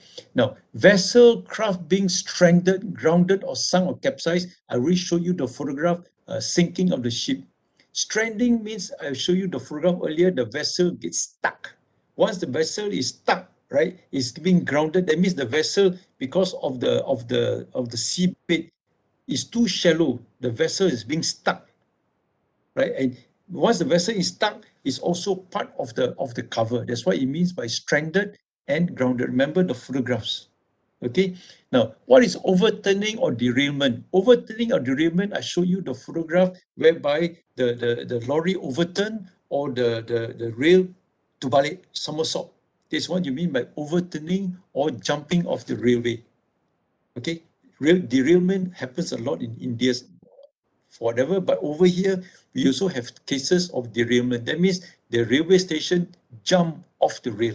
That's what you mean by derailment. Collision or contact of the vessel, I showed you the photographs earlier, one vessel knocking into another vessel in the sea. Okay, or knocking another external object like knocking the jetty. That's what it means by 1.1, 1.4. Okay, 1.5, discharge of cargo at a port of distress. What is a port of distress? A port of distress is also called a port of refuge. Now, in the past, not much today, in the past, they don't have those technology, don't have those navigation. They do not know in the next half an hour whether the sea is dangerous or not dangerous. So when the vessel sails in the sea and they find that, oh, the engine trouble or maybe the cargo is already damaged, for them to proceed the journey, it will cause further damages to the cargo or even to the ship. So what they do is the captain will quickly turn the boat to the nearest spot to hide. That's what you call the port of distress or port of refuge, means the port to hide, okay, or repair or whatever that needs to be done. This is what you mean by discharge of cargo at the port of refuge or the port of distress. You cannot continue the journey anymore. Okay, now what is jettison? Now jettison, following jettison will be general average. Remember I explained to you general average. So general average basically means the sharing of the risk for the container that's being thrown into the sea. Before general average sacrifice claim can happen, jettison must happen. Jettison means the act of throwing the container into the sea. So once the containers are thrown into the sea to make the ship lighter, right? The claim, the sharing of the claim for the losses of the container that is thrown into the sea will be shared by all the cargo owners. That is called general average. The act of throwing the container into the sea, throwing the container into the sea is called jettison. Okay, now in heavy weather, okay, in a very heavy weather, you can see the second photograph I show you, vol weather. Okay, that could be because of the heavy storm, right? Entry of water or sealing, all these are also part and parcel of the coverage. Okay, this is quite straightforward. Now, here 1.3 is very important to take note that in marine, the process of loading onto the vessel and once arriving at the destination, the unloading of the goods onto the land. The risk of loading and unloading is very, very dangerous. It's a very high risk. So take note, loading and unloading is very, very important. Okay, 1.1.6, earthquake, volcanic eruption, lightning or tsunami is also covered. This is straightforward. Huh? What is washing overboard? Washing overboard means if there is a very strong wave hitting the ship, right? And because of the very strong wave, because of the act of nature, some of the containers can fall into the sea. That is what you mean by washing overboard. I'll show you a photograph of what is washing overboard. Washing overboard, again, is a strong wave hitting the ship, and because of the water may push the container inside the sea or into the sea. That is what you mean by washing overboard, and it's only covered under A and B. Okay, 1.2.2 is piracy, theft, pilferage, and non-delivery. Non-delivery means the goods never arrive. Pilferage means small theft. Now, rough handling, this is very important for those cases in East Malaysia because the lighting in Sabah Sarawak, the lights, okay, dim faster. That means your 5 o'clock in the evening is like our 8 o'clock at night. But your 5 o'clock in the morning is like our 8 o'clock in the morning. So your light dim faster, but you rise faster. So rough handling, once the goods arrive, either at your airport or whether at your shipping port, is very important for the daylight to work. Contamination, again, I show you the photograph. If you have certain of the items that is high exposed to contamination, right? You make sure that you take A cover. Now, what is important in this note here is to see some X's and some question mark. Those X's means not covered, but those question mark you can actually buy back with additional premium. Okay, so if I'm the customer and I tell agent, you introduced to me C cover because I want to send my goods from Sandakan to Penang, for example, or say from Penang to Sandakan to Penang Sandakan, but because of the budget, I cannot afford to have A cover. The premium is too high. Or alternatively, I'm just selling furniture, or I'm selling spare part. When I'm selling furniture or spare part, the risk of furniture or spare part may no need to cover A lah, because A, I'm going to save some premium. Okay, I don't need, because if I put A cover, that will increase the cost, make my product not so competitive. So I only want a C cover. You as an agent, what do you do? If I'm the customer, I say I want C cover, I don't want A cover. What will you do? So as an agent, be very careful. Number one, the customer is always right. The customer feel that I don't want to cover A, I want to cover C, fine, it's okay, because he's the customer.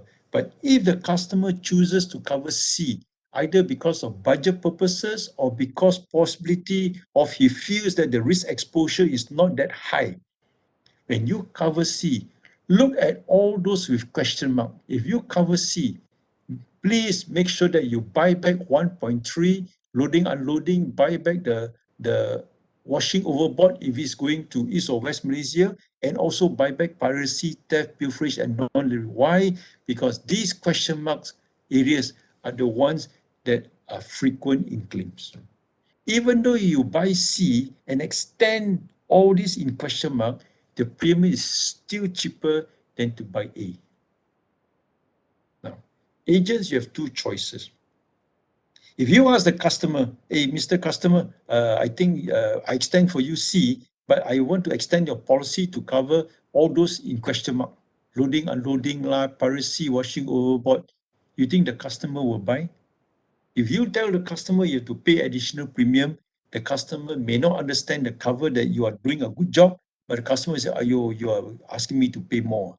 So as an agent, what I normally do is I would personally recommend, if you have to arrange a C cover, which is more limited in form, just extend the policy and tell the customer, this is the premium for C cover. If you try to explain this question mark, at the end of the day, I think an agent may even confuse the customer. Okay, that's just my recommendation to you. But if you choose to explain, please go ahead. Okay, so in short, to just overall memorize what is A, what is B, it's good to take a snapshot of this in case the customer asks you, can you tell me specifically what is covered? What is natural calamity? What is fortuitous accident? These are the very specific areas of cover. So in summary, okay, when you talk about institute cargo clauses A, B, and C, in summary, A is actually the widest. It's actually an all-risk cover. So what is excluded is only excluded if it is mentioned under the exclusion 4.3, which we will cover later. After this, we'll cover. So A is actually an all-risk cover. Okay, B and C, B is slightly wider than C. And B and C cover very specific name perils. I'll show you. So A is all-risk, B and C is very specific, very specific. Obviously, B has got wider cover than C. That's how you remember this page. So specifically, it's 1.1.1 right up to 1.2.2. Okay, let me take you through the pictures, then you understand better. Okay, now this is derailment. Okay, this is where the railway jump its track, and because of that, the goods are damaged. Probably the people are also being injured. Okay, now this is port of distress. Port of distress basically means the ship is probably damaged, the engine is damaged, or the cargo is damaged. They got to go to the port and let go all the damaged cargo. No point carrying cargoes that are already damaged. Inform GEGM or inform the insurance company, yes, there's a claim pending at this port. So this is a port halfway before reaching the journey. This is another, okay, this is what we call port distress. Now, jettison, meaning of jettison, jettiso means to throw the container into the sea. That's what you mean by jettison. Okay, so if you find that in the heavy weather, if the ship is like this, and the ship already bengkok, is already lopsided, right? If the captain doesn't do anything, guaranteed this ship is going to overturn. Because on this side is very heavy, this side is very light. So what the captain needs to do is some of this container over here, the captain has to throw inside the sea so that the ship will be balanced. Otherwise, this boat is definitely going to capsize. Look at another picture, okay? Right? Because this side is too heavy, right? This side is lighter. That's why they say it's higher. So they throw some of the containers inside to balance the ship. This is what we call The act of throwing the container into the sea to balance the ship or balance the vessel is what we call jettison. Okay, the claim that is being shared by all the owners of the cargo into the sea is what we call general average sacrifice. Because you sacrifice and you do not know who are the cargo owners because you can't tell.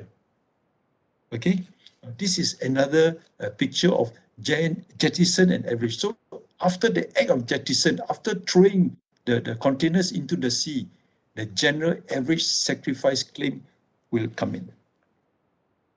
Okay, it's a very complicated process, but just understand following jettison, the act of throwing the container to balance the ship, the general average sacrifice claim will come in. Okay, you can see because of this, some of the containers are being thrown overboard to balance the ship. Otherwise, the ship is going to sink. And this is a very big tonnage, very big ship. Okay, now this is washing overboard. You can see because of the very strong wave. Because of the very strong wave, the wave hit the container and the container fall overboard by the action of the wind.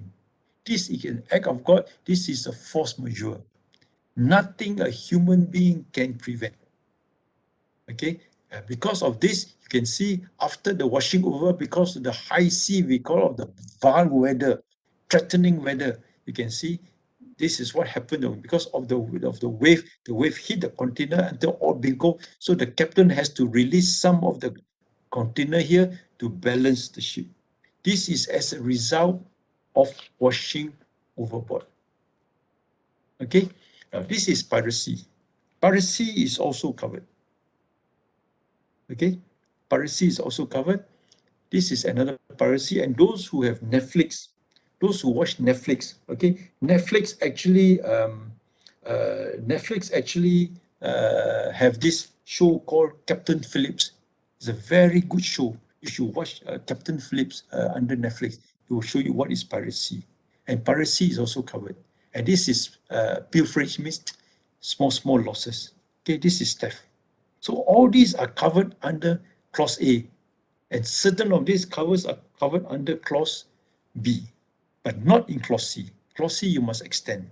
Okay, this is rough handling, particularly in East Malaysia, or you go to even our KLIA airport or even Penang airport, any airport, especially foreigners. They don't know what is it. They don't care whether it's fragile or not fragile. They just want to throw the thing, and this is rough handling. And rough handling is covered under Clause A. So you must know what items is inside to recommend your client to ensure that your client gets the best coverage. Okay, so this is a case of rough handling. Okay, this is contamination. Okay, I'm not too sure what items are these, but you can see this is a clearer contamination. This, I believe, is something else. Okay, this is another picture. These pictures are all via YouTube, and these are all copyright. So if you are taking photographs, be very careful not to show it too openly. Okay, because these are all copyright photographs. Okay, right? So the next one is we're going into exclusion, but I would want to take a 10-minute break here, or 5 or 10-minute break. So any questions on the coverage before we go into exclusion, taking a break? Yeah, yeah. There are two questions also referring to the general average Average, sacrifice. okay, Yeah. okay. So is on how does the share of the loss work out? Share of the loss work under the Okay. general average sacrifice. Okay, what's the second question? Both is, I think both is also referring to Both the same now. Okay, as I mentioned earlier, for the time being, just understand the act of throwing the act of throwing the containers into the sea is called jettison, right? Now, number two, you do not know who are the owners of the container. So general average sacrifice means all the cargo owners on board the vessel must pay for the losses of the fuel. Okay, now the third thing is the question is, how do you pay? Frankly, it's quite complicating. But I also do not know how adjusters compute because I've never personally handled a general average claim. But I know this is a general average claim. So they must probably look at all the sum insured and etc. etc. So it's quite complicating. So at this juncture, I'm sorry, I will not be able to explain to you the mechanics of it. But as an agent, I don't think we need to go into the details on how the claim is paid. But just understand this will come under general average sacrifice claim. The underwriters will have to come up with the so-called formula. Okay? So, Isaac, my apologies. I won't be able to answer the mechanic because it's very complicating. Okay, sure, no problem. Yeah? All right, so maybe let's go for a short break and then we come back for the, then we will Exclusion. continue. Okay, so when we come back, we will go into the exclusion, especially 4.3, insufficiency and unsuitability of packing. So understanding the Incoterms, understanding what is covered as an agent, similar to fire, similar to motor or PA or life, what is not covered. You must also know. In case if there's a claim, you may need to pre-warn the customer, okay, some do's and don'ts. Otherwise, it will be too late. Okay, again, to ease your understanding, I will show you a lot of very interesting photographs. Okay, Isaac, Okay. what time do you think? Okay, so maybe we can have a 5 minute break. Let's come back at 11:35. 11:35, okay. Okay. 11:35. Okay, thanks. Okay. All right.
Okay, it's already Yeah. 11:35. Is Okay. everyone back? Any questions, Isaac? So Any far, questions? no further question posted. No, huh? Yeah, Okay. I think we can carry on. Carry on? Okay. Now, Yeah. now we have covered quite a fair bit. So as I mentioned earlier, you need to also understand not everything, but the major exclusions under the marine cover. Now, what I want you to do is to focus on item 4.3, insufficiency or unsuitability of packing or preparation of the subject matter insured. Okay, and item 5, unseaworthiness and unfitness of the vessel.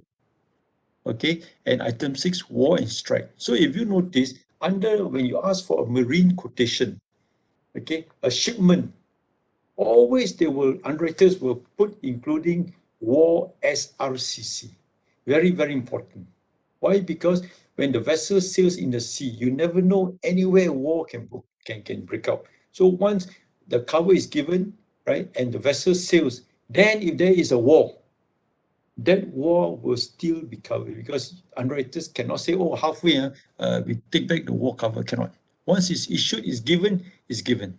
Okay, so here, look at item 4.3, insufficiency or unsuitability of packing, and also the unseaworthiness.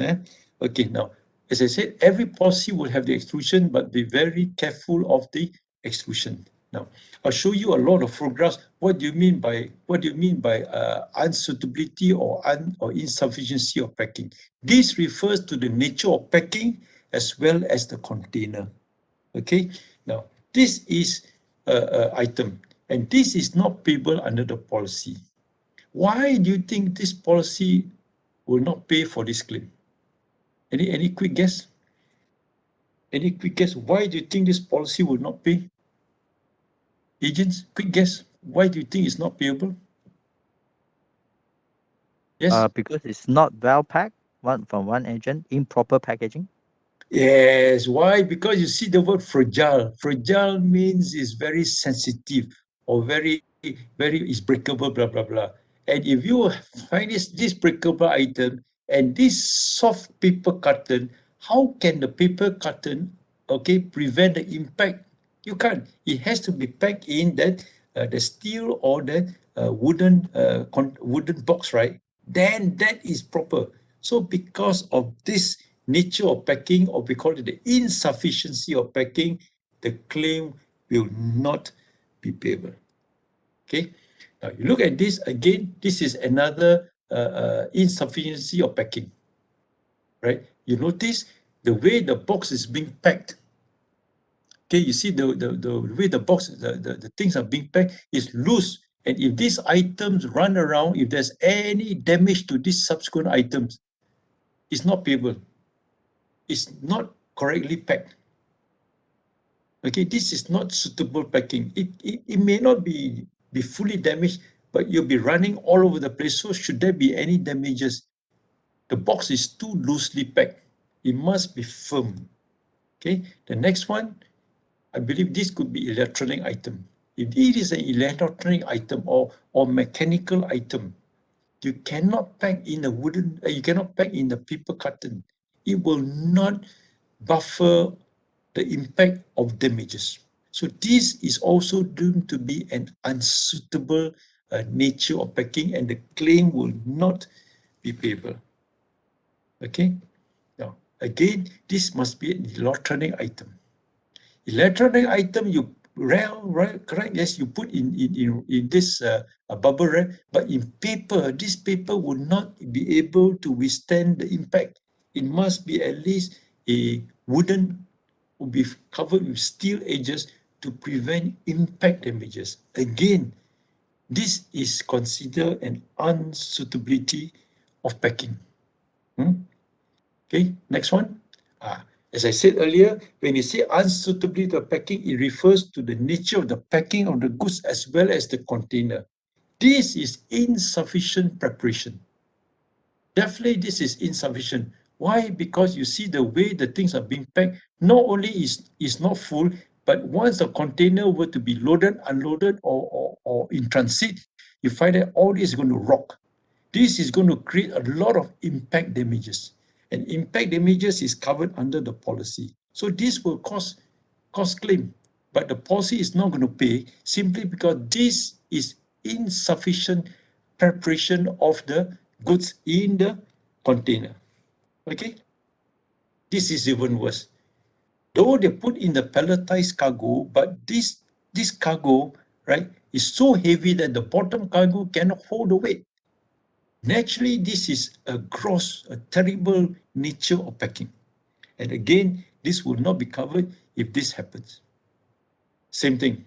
You find that what normally transporters do is they don't care, they just pack everything, whatever they can, they just load. Once the container were to move, imagine this container go all the way to Europe, everything will be upside down.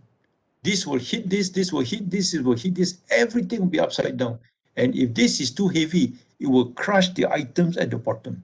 Again, this is very, very poor nature of packing. Very, very poor. Okay. Now, this is good because even though it's not at the top, but because this container, this shipping agent actually strapped this packing, and this packing will not move. So in the event of a claim, even though this container is not packed, but because it's being properly strapped, it will not move. If there's a claim, the policy will pay. Similarly to this, palletized drums, right? You can see it's so nicely packed, it's so compact. In the event of a claim, this is proper packing, very well fastened palletized cargo. Okay, this is, even though you find that there are gaps here, but they put strap, and this is a very good preparation of cargo. Okay, this is a very well professionally packed cargo by the professional movers. Okay, of all the best is if there is a supervisor. You notice this forklift is actually carrying all this cargo, and if there's a supervisor supervising right to the top, right to the end, everything is properly stacked up, right? This is a perfect, okay, perfect cargo arrangement. In the event of a claim, the policy arising from claims therein will definitely cover. This is very, very good. Okay, now when you buy rice, when you buy flour, and after a while when you don't eat the rice, what do you see in the rice? This is what we call weevil. These are natural insects that somehow inherit from the grain, okay, that is unused. And this whole lorry is actually infested with this weevil. This is complete contamination. And contamination is covered under clause A only.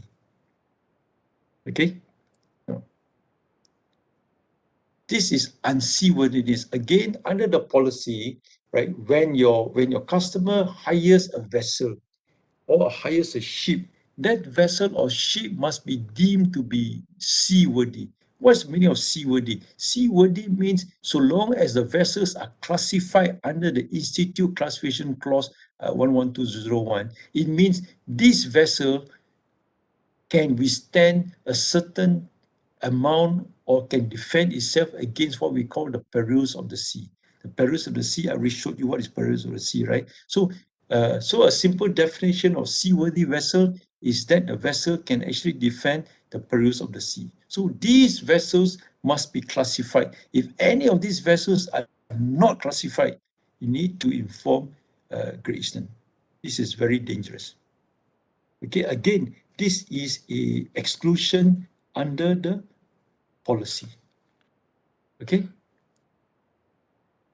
Now, before I go to the basis of valuation, any question on exclusion? There's a question asking if the whether a customer need to take photograph before goods were shipping out.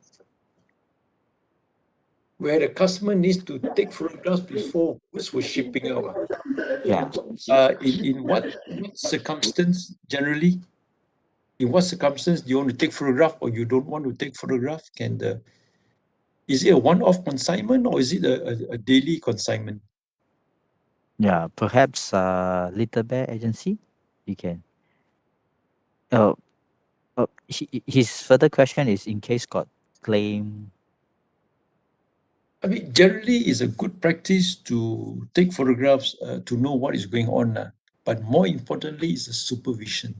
Once you supervise the whole process is correct, then there's no worry. But photograph could be evidences of what is done incorrectly, so to speak.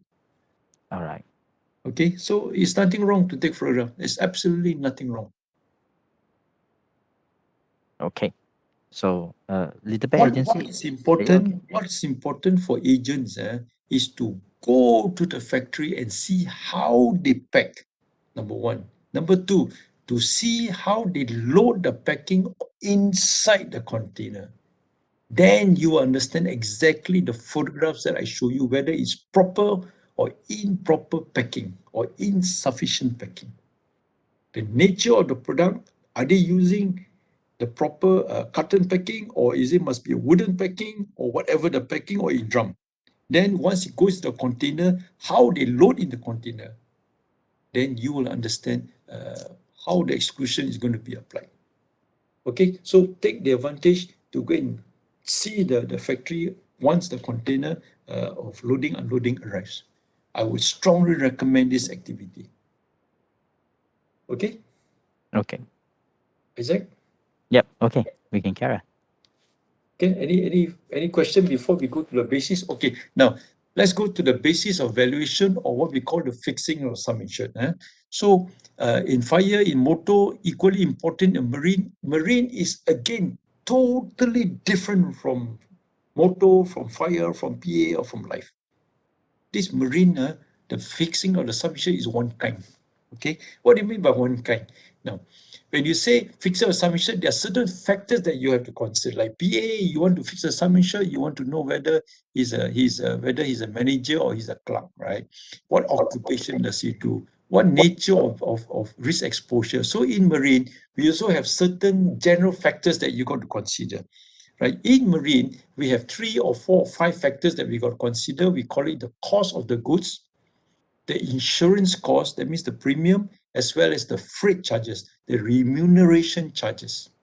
Okay, item 4, optional, and what other incidental expenses like custom, they will take some as a sample. Okay, or you can add in a little bit of so-called including profit, which is acceptable practice in marine. Right? Or certain items are very subject to heavy custom duty. You can also include it in, because if the goods are damaged, the custom department does not care whether the goods are damaged or not damaged. You have to pay the duty on arrival. So if you cover duty in the marine policy will reimburse you for the custom duty. If you have to pay duty and you do not cover the duty, duty, you kena bayar sendiri. Okay, so these are the 5 items. Agents, can you just take a quick photograph? These are the 5 items that you consider when you fix a submission. Okay, but generally, okay, what people normally do is item 1, 2, 3. We call it the CIF. Is the basic. CIF is the basic that people will fix a submission. Okay, so let's look into the basis of fixing the submission. Now, remember these delivery terms, the one I showed you earlier. Okay, so this has got a bearing on the way your customer or your seller, whether it's 1, 2, and 3, 4, and 5, or 1, 2, 3, 4, or 1, 2, 3, 4, 5. So either your buyer or customer, especially if it is the buyer, and if the goods need to reach onto the final destination where custom duty is involved, you have to include the duty. Or if you're the seller and the seller knows that this item on arrival, let's say from UK to Malaysia, and they know that this printing machine involves very heavy custom duty, then the seller ought to insure the duty in case on arrival the items are damaged and duty is involved. Okay, now, so in summary, right, remember, you go back to the basic of whether your customer is the buyer or your customer is a seller. Okay, now, if it is an ex works, the seller, the factory, does not buy any insurance at all. Okay, the customer, the factory owner say, you want to buy my goods, you buy them. The minute you leave my premise, that's it. He doesn't want to know what happened. So as a buyer, when you buy the goods, it's good for you to consider one, cost, two, insurance, three, freight, four is actually plus the 10% extra, and number five, if duty is involved, you also have to include duty in your basis of valuation. If it is an FOB consignment, normally they will insure the cost, the insurance, the freight, and maybe optional the 10%. The buyer from the vessel to the final destination will have to cover the cost, insurance, the freight, maybe plus 10%. If it's a heavy duty element, you also cover the duty.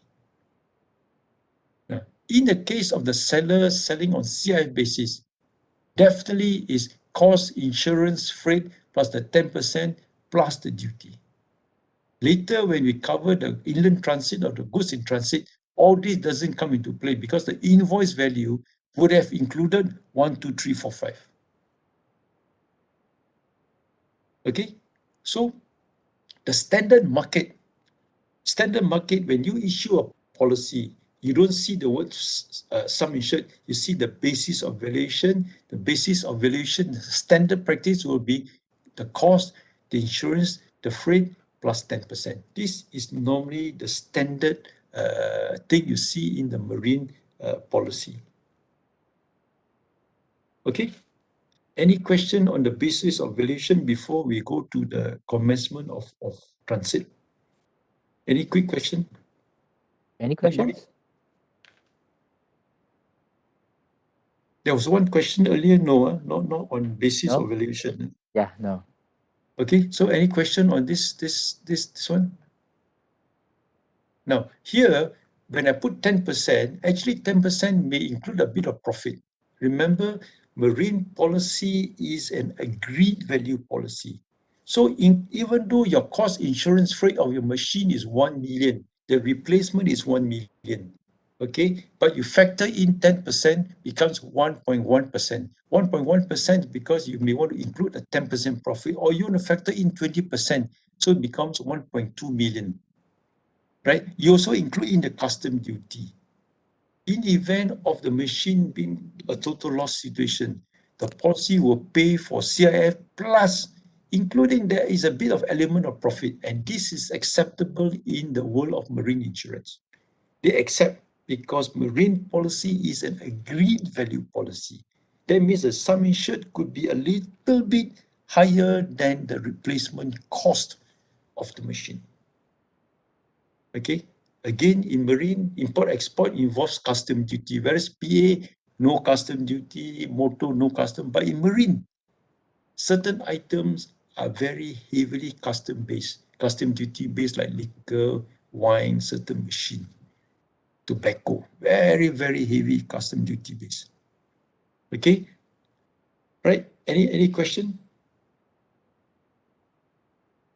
Is there any question?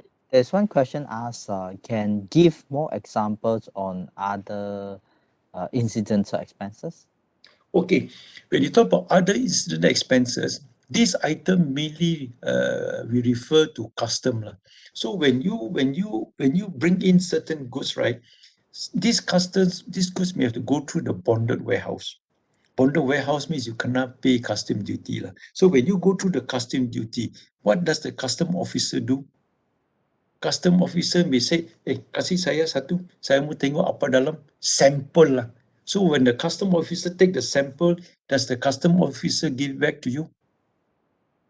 Chances are no.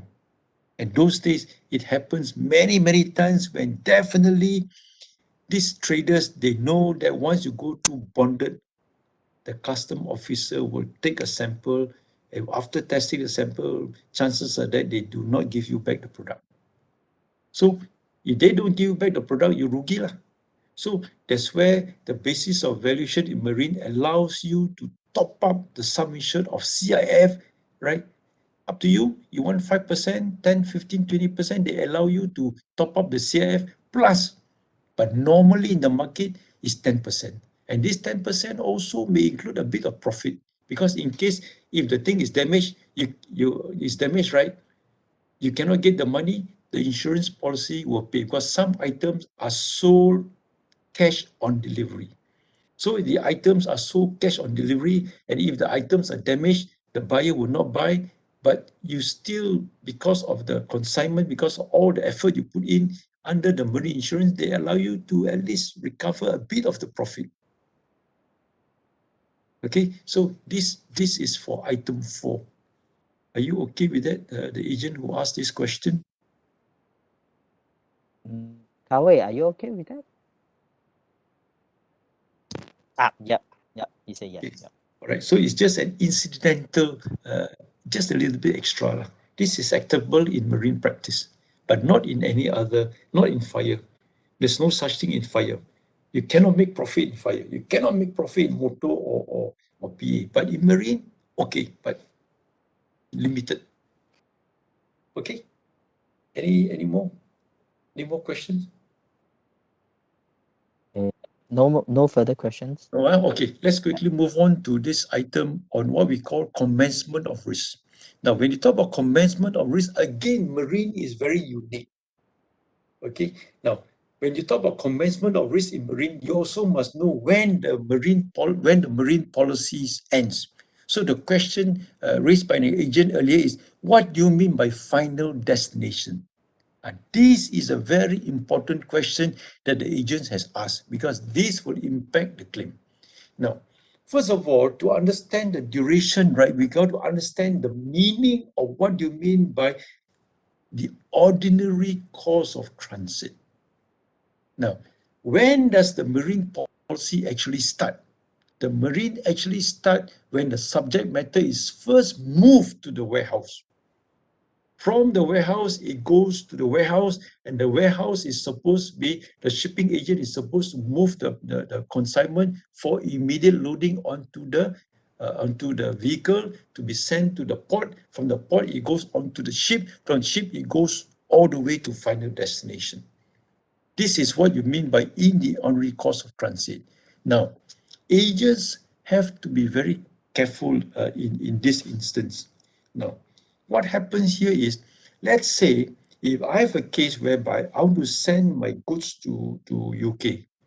Okay, so I call the shipping agent. Shipping agent, can you please take all my stocks there? You keep for 2 weeks, and then while keeping for 2 weeks, wait for the ship to arrive.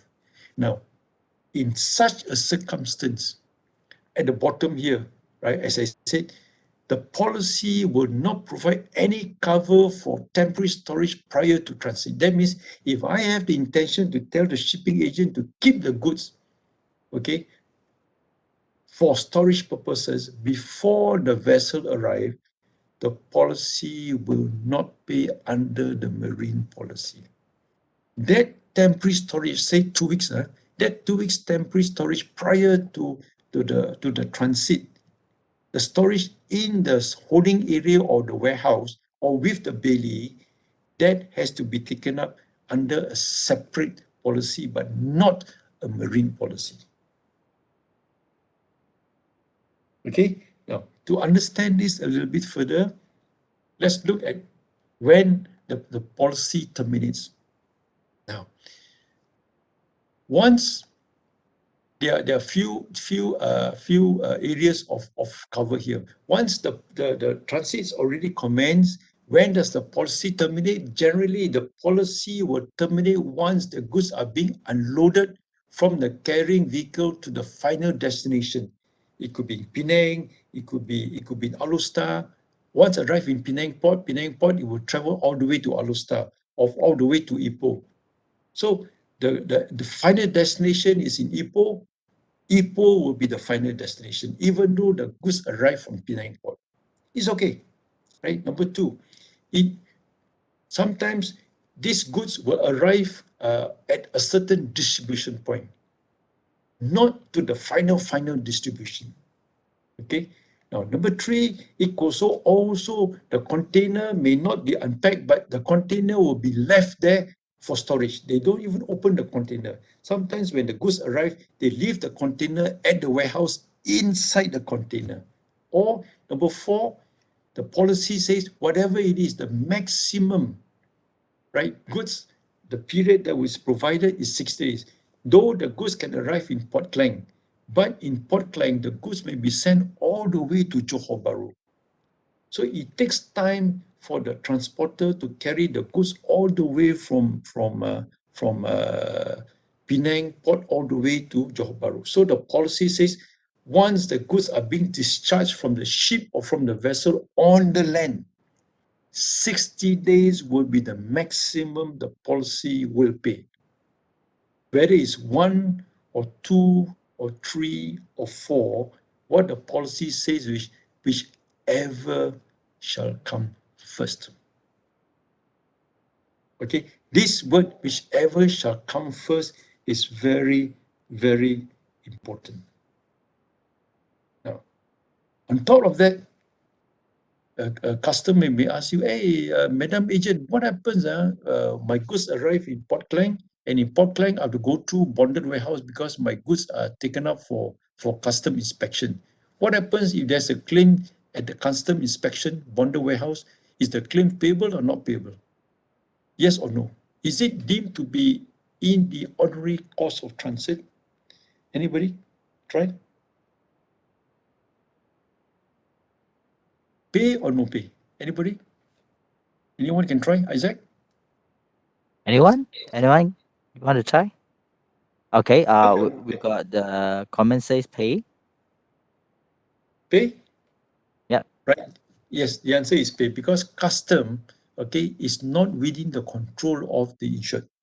So if any time taken through custom inspection, especially over the weekend, custom may not be there, then the policy will pay in case there's any theft or any fire or any damages arising whilst being kept at the custom bonded. Okay, you're perfectly right. So let's understand 1, 2, 3, 4 in a better manner. Okay, on the question the agent asked, what do you mean by final destination? Okay, now you look at this duration of cover, right? So assuming this is a printing machine, okay? So this printing machine is in Czechoslovakia or in Europe, right? From the factory, the printing machine will be transported by their lorry to the port.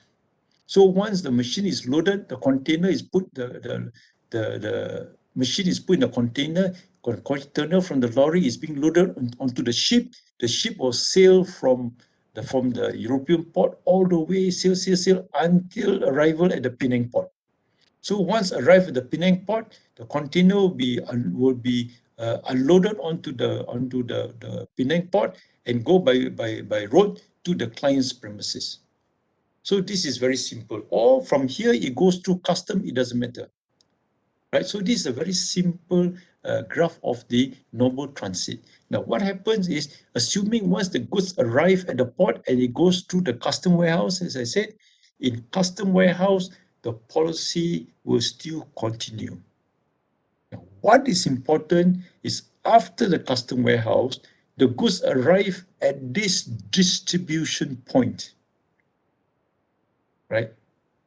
And is further, once it arrives at distribution point, the customer will unpack the thing and further distribute to the green final warehouse, the pink final warehouse, and the gray final warehouse.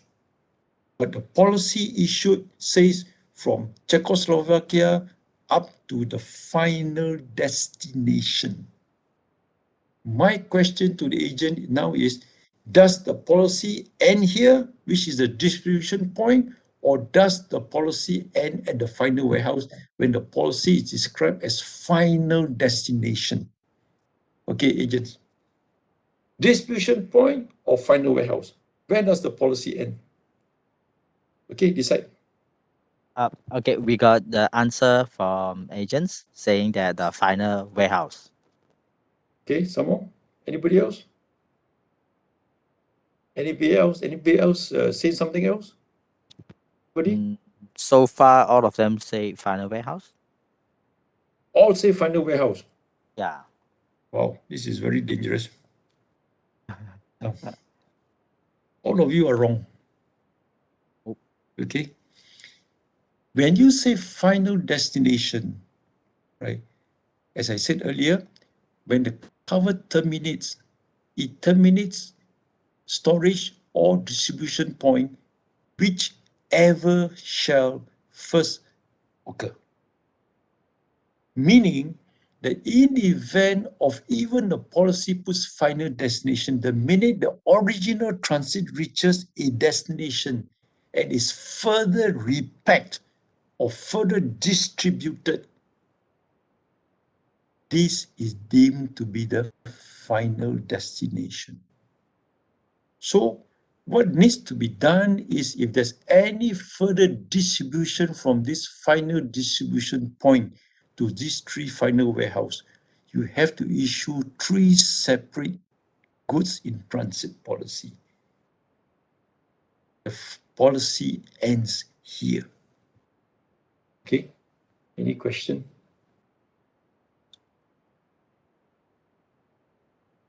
So when you want to do marine, you must sit down with the logistic manager and ask, what do you think is the final destination? Is it going to be here, here? No, I want to send, once I go to this place, they will repack the thing, reconfigure the machine, and then subsequently they send out to this one.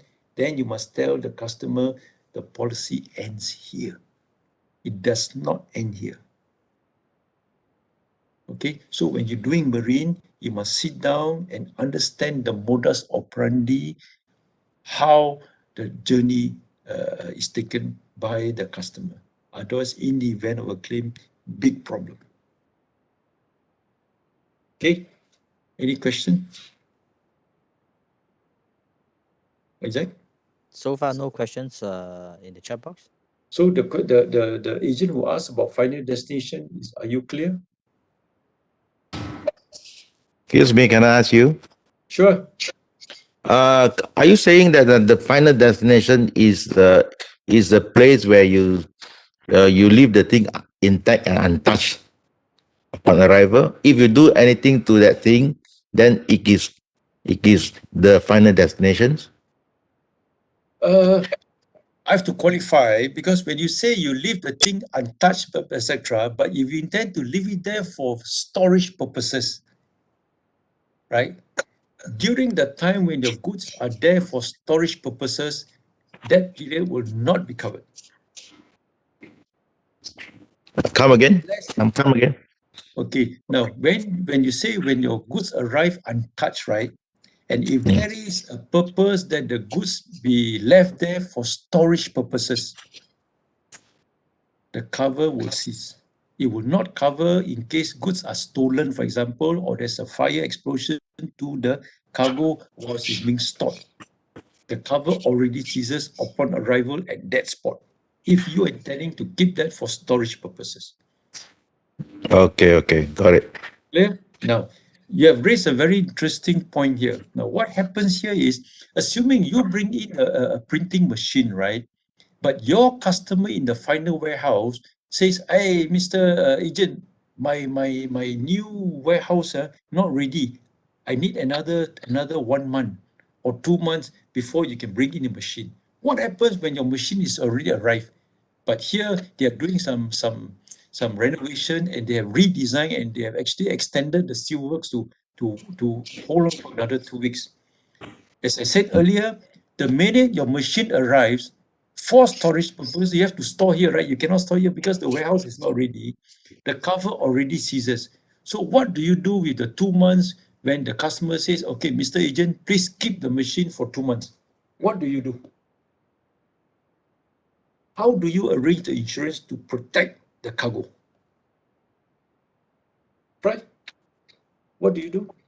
I think you have to buy a further extension to the cover, or what, or you have to buy another insurance to cover it. Okay, very good. You have two choices. Okay, I repeat, when your goods arrive here and your customer is not ready to accept the goods, number one, as far as the original marine transit is concerned, the cover already stops here. Full stop. The coverage period is not covered. Number two, okay, as I said, you have two choices. Either you arrange a fire and a burglary policy to cover whilst the goods are stored at this third-party premises, or if it's stored at the bailey's house or a warehouse, right? Remember the word bailey? Temporary custody of the goods. This owner can take up a short-term period to cover the fire or the burglary in case your goods are damaged by fire or burglary or stolen by theft. Okay. Now, the better option alternative that I will always recommend agent is if you come across such a circumstance where there is the delay for accepting the goods, it's better to extend the original marine policy to cover additional 2 months storage before it goes to the final warehouse, because it's easier. Why? Because in the event of a claim, it's the same policy all the way from Europe to the final warehouse. And number two, marine is an all risk policy. And number three, by extending the 2 months period, right, it is much cheaper as well.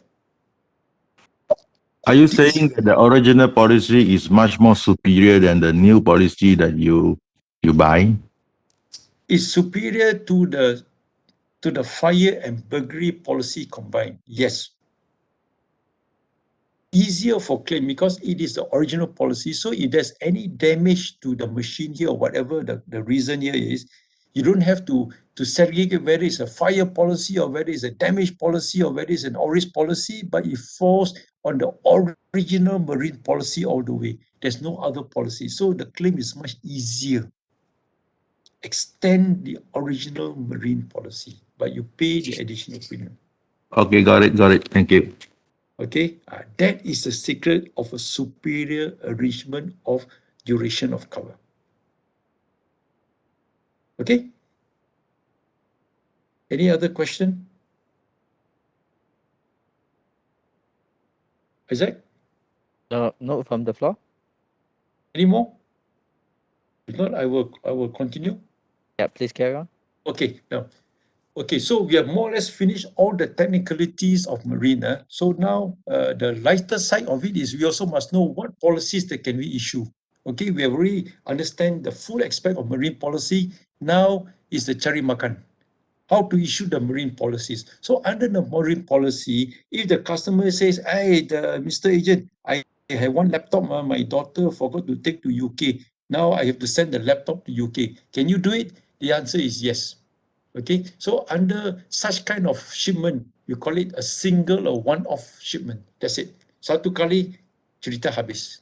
Okay, now the other one is sometimes I have a lot of shipments because I just started business. I have a lot of shipment, but not big enough to be so big, so to speak. It's just medium.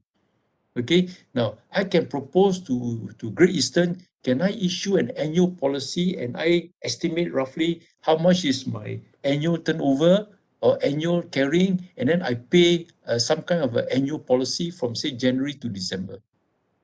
So I pay the annual premium, but subject to estimated annual carrying.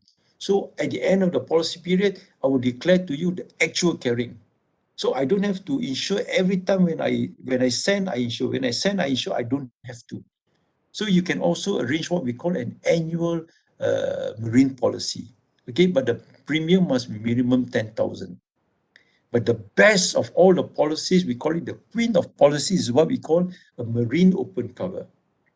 This marine open cover covers all aspects of marine, the sea, the land, and the air. But this marine open cover is not a policy. It is just what we call a gentleman's agreement, whereby if you issue a marine open cover, the marine open cover states today is the 18th of April. So today we start, commencement is 18th of April until cancelled, until either the client cancel or the insurance company cancel. Otherwise, there's no expiry date. So the good thing about marine open cover is, number one, in what happens if you issue the open cover today, which is the 18th, and then tomorrow there is a shipment to Europe, and you forgot to inform GE, and suddenly your shipping agent say, oh, Mr. Agent, bad news lah, the cargo on board the vessel caught fire, habis, total loss. Once a marine open cover is issued, will the marine open cover pay? The answer is yes, because this automatically covers all consignment whether you declare or not. Okay, let's look a little bit more deeper into the highlights of this marine open cover. Okay, now this marine open cover, number one, when this is meant for those high-end volume game. So you have a client where they export a lot of millions, especially of late because of COVID, those who do surgical glove like examination glove like mask, they are by the millions and the billions, right? Every time when you send to Europe, you send to South Asia, you send to US and etc. or Middle East or South African country, you cannot be asking for quotation. So the marine open cover will give you what we call pre-agreed terms. To US is 10 cents, to Europe is 11 cents, to Middle East is 15 cents. So all these are pre-agreed. So every time when the shipment goes out, we just follow the pre-agreed rates, terms, and conditions. Okay, and in this marine open cover, as I mentioned earlier, if you have forgotten to declare it, automatic cover you, because that is what the marine open cover is all about. Okay, again, I mentioned there's no cancellation unless you want to cancel the policy. Okay, so for those clients who have very heavy volume, recommend the marine open cover. So advantage to the client is in case they need to issue the marine certificate for LC, for letter of credit purposes, they can issue anytime they want. Okay, they can be anywhere. So long as the web, they can issue. Also, when they do an open cover, bulk negotiation, the terms are always very, very much cheaper. So in terms of suitability, it's very easy. So you also don't issue a policy every time. You can issue one time every month, one tax invoice every month counting. So easy administration. So the client don't have to worry whether they have informed the agent about the consignment. All are automatically covered. So the agent or the client needs to declare either every week or every month, and one policy settles everything. That is the distinct advantage for the policyholder, or we call it the assured. For the agent, marine is one of the best business to do. Not only the regular flow of premium, because now economy is back.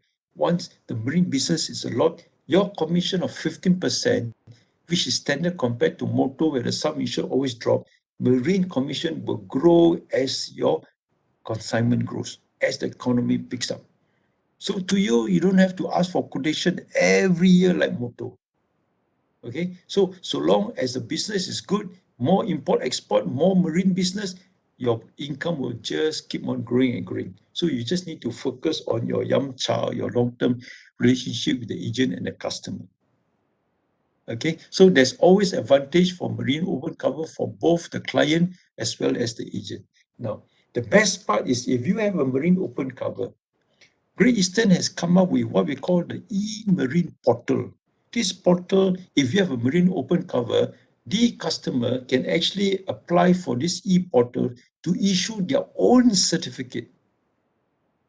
Okay, subject to terms and conditions at any time, anywhere in the world, and all documents can be submitted electronically and is free of charge.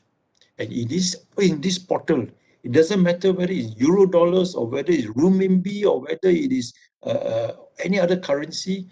The e-portal can auto convert the exchange rate at that time of issuing the policy into RM. All the settling agent, all the survey agents, everything is inside the e-marine portal. But you have to make sure that the client has got a marine open cover. Then speak to the marketeer to apply for the Great Eastern, the merriment system called the e-marine. This is a very good system and is free of charge. Okay? Now, just again, going forward, when you do marine, it's unlike PA. In PA, they'll ask you, how old are you, what you do, whether you do part-time Uber, and what sort of occupation are you. So in marine, to do underwriting, to do marine quotation, the basis of quotation, the information required is again, normal standard insured, what sort of business, import, exporter, or what sort of cargo, what sort of packing that you do. The type of cover, whether A, B, or C. Okay, as I said, like garlic, onion, potato, whether you use in ventilated container. Okay, now, also underwriting information, the mode of transport by sea, by land, or by air, by transshipment, or what sort of claims experience. Okay, and what sort of estimated, what sort of turnover. The bigger the turnover, the bulk negotiation, the cheaper will be the rate. Okay, so over here, when you do marine quotation, do take note of these few factors. What is the rate? What is the premium? When you do marine quotation, make sure you include the war and the SRCC extension. Okay, and if storage is required on arrival, ask for the storage cover. Okay, if there is an old vessel, you have to consider the overage or old age premium loading surcharge. Okay, any transshipment, any warranty, deductible, or any exclusion. Take note of this when you do a quotation, because these are the ones who will determine, okay, at the end of the day, whether the rate is competitive, or once a policy issued, whether the claim is payable or not payable. Okay, in marine, not for that matter, not every company will take all sorts of risks. There are certain countries the company do not know, or there are certain risks the company do not accept. Okay, let's look at them in general. Now, in marine insurance, right? Remember, somebody asked if the business from China to Singapore or Singapore to China, but the customer is in Malaysia. This is what I mentioned earlier, offshore shipment. If it is an offshore shipment, doesn't come to Malaysia, it's compulsory that you refer to Great Eastern. Number two, tail end risk is what I will explain later. Okay, tail end risk involves CIF shipment, whereby if overseas sell their goods to Malaysia, but they only end at the port.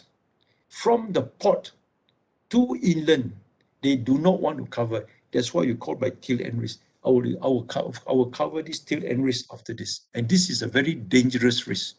Okay.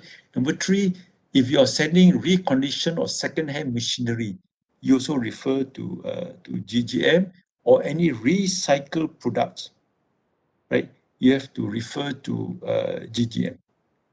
Okay, so these are some of the risks that you have to refer to Great Eastern, whether they can accept or they may not want to accept. Okay, now, what are the decline risks that they do not want to do? Don't even waste your time to refer to them.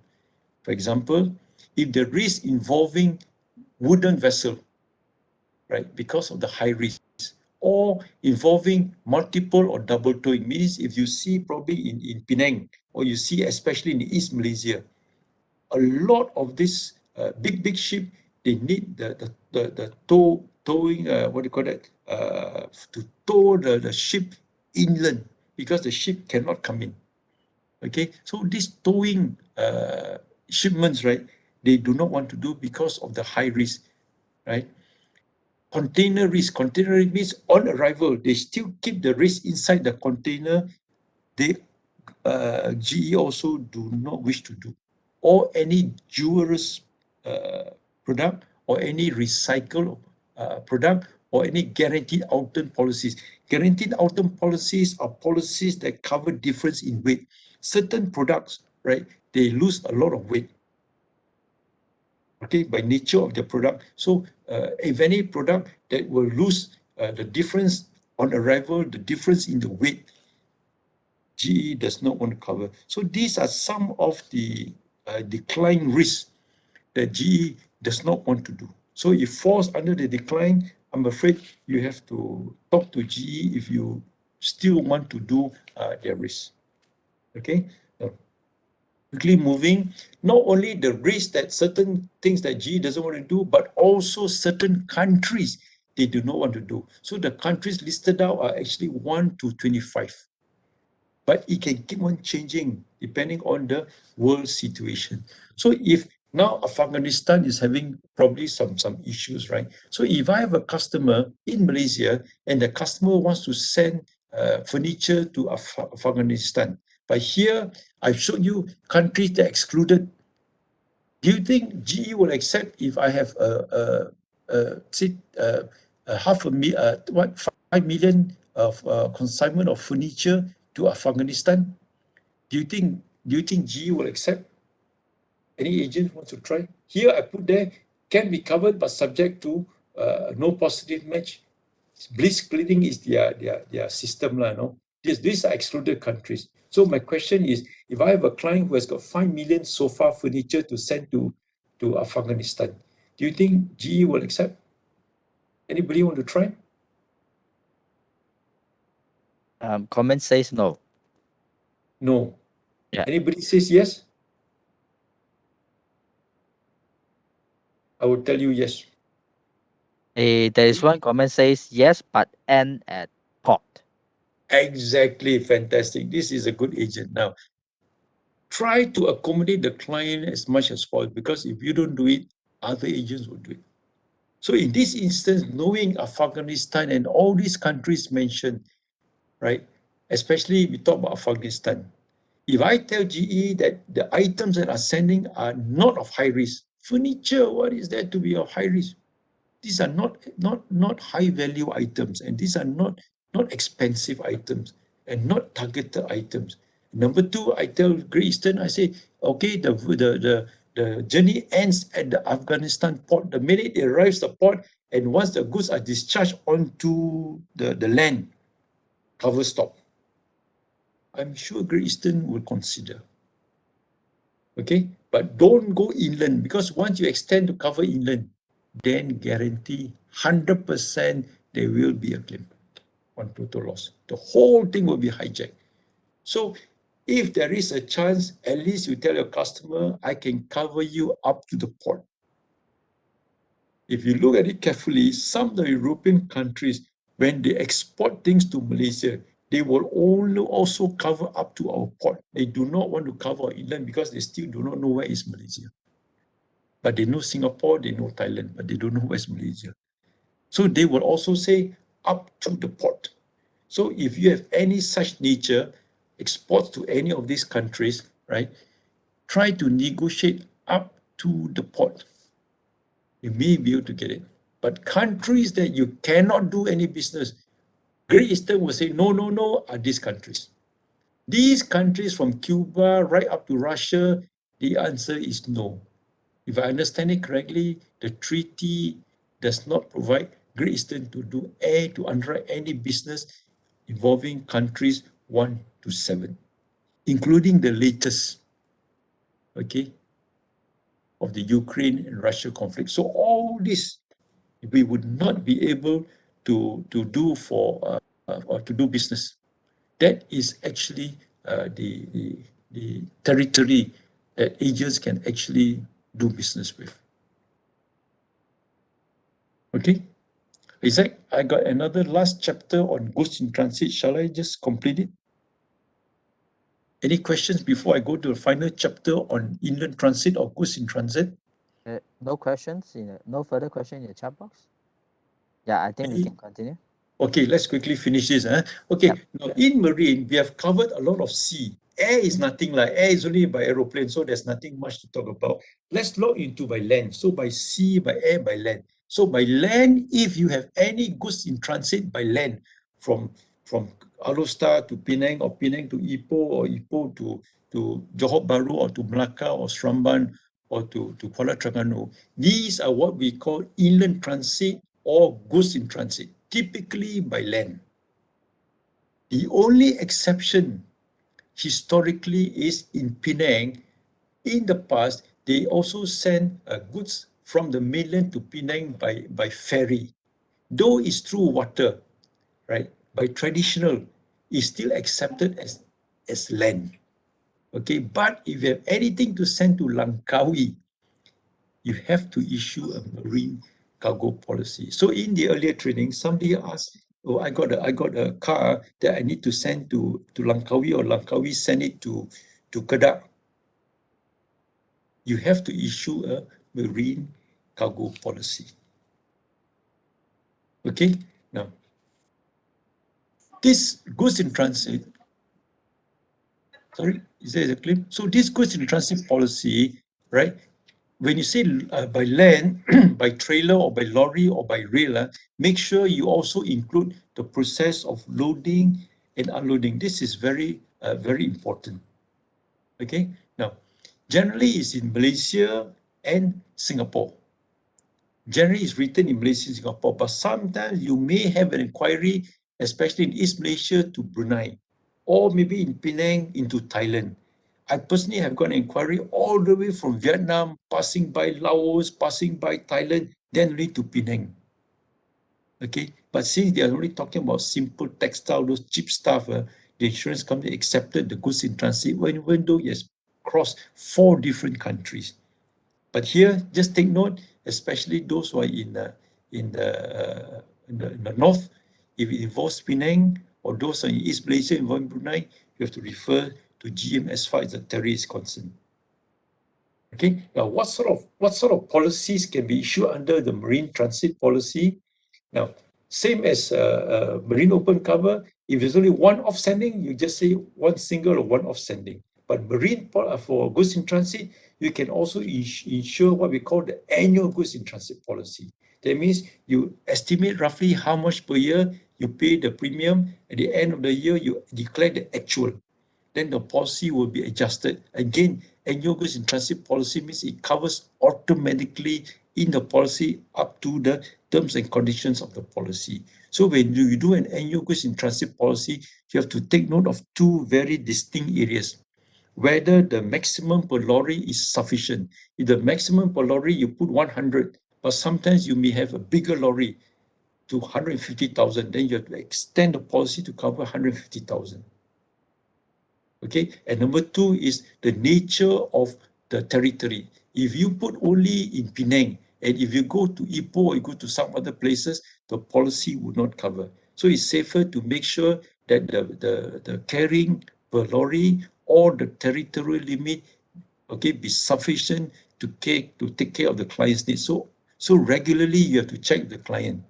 And third thing is the nature of the goods. Sometimes when they send goods, especially logistic, they do not tell you, okay, and if that in event of claim, if that nature of goods is not described in the policy, then the policy will not pay. So you got to update the annual goods in transit policy, the details, the contents as regularly as possible.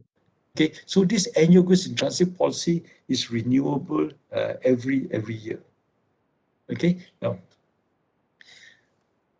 this is Mr. something Lim, which is, yes. sorry, just to stop you for a while, because just now referring to this point number 2, right? Question from agent asked, what if after 1 year total premium is less than 10K?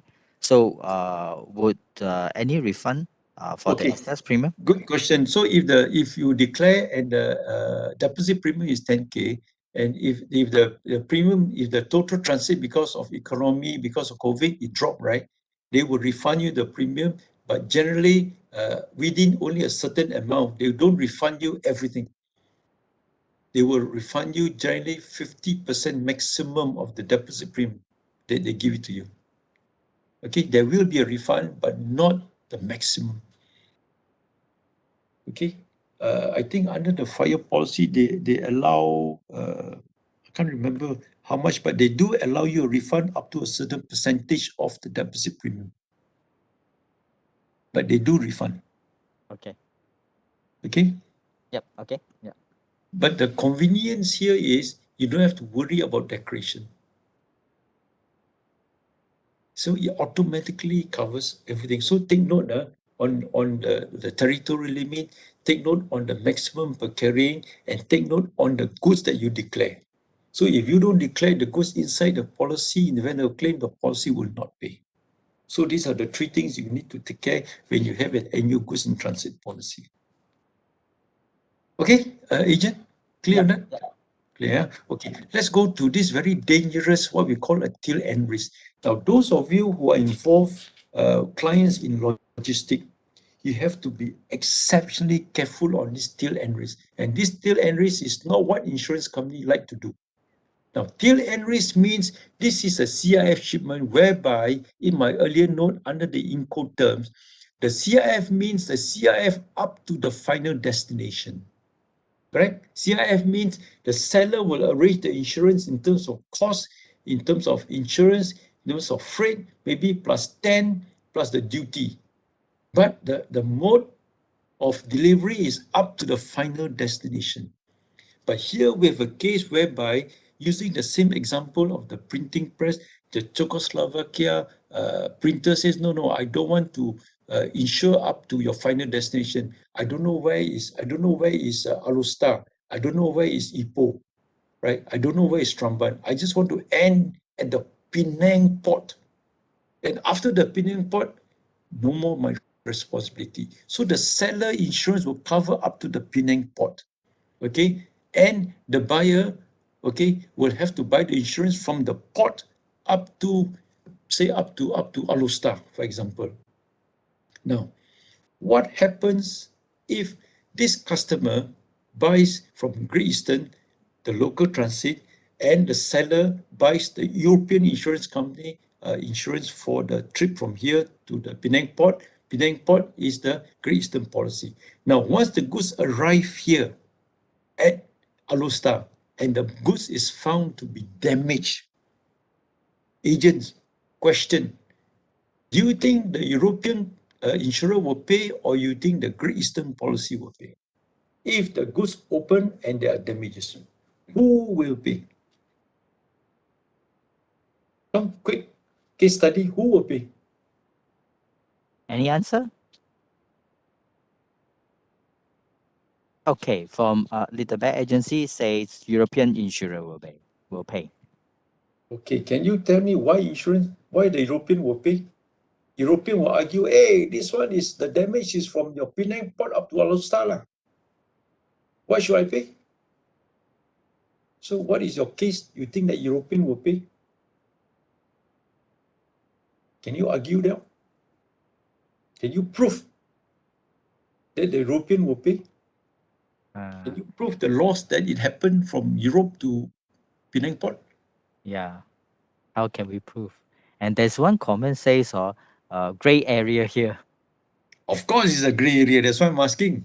Very interesting. So who will pay? Come, be brave. Don't worry, right or wrong. Let's enjoy the training. Yeah, Who will let's pay? debate. Yeah, let's debate. Yeah, Yeah. let's debate. Anyone agree? Who will Anyone pay? disagree? Let's argue the case. Okay, so we got a comment says because the container not been open and yeah. So who that's the will pay? question. Who will pay? Great Eastern will pay, or the European will pay? I think you have to check the nature of the damage first to arrive at the conclusions. Okay, give an example. Let's say the packaging is not damaged, then how can you blame the shippers, you see? Okay, let's use this example. Let's say the container arrive at the Alustar, okay, and they don't open the container, because once you open the container, customers will feel it is second-hand, right? So assuming the container from Czechoslovakia go all the way to Penang port, and Penang port it continues up to Alustar. So you open up the container, you found damages inside. Okay, damages. Just simple question: who will pay? You think the G policy will pay or the seller will pay? Just generally, who will pay? Leaving aside the specific details, who will pay? Anybody? Comment says European and Why European must pay?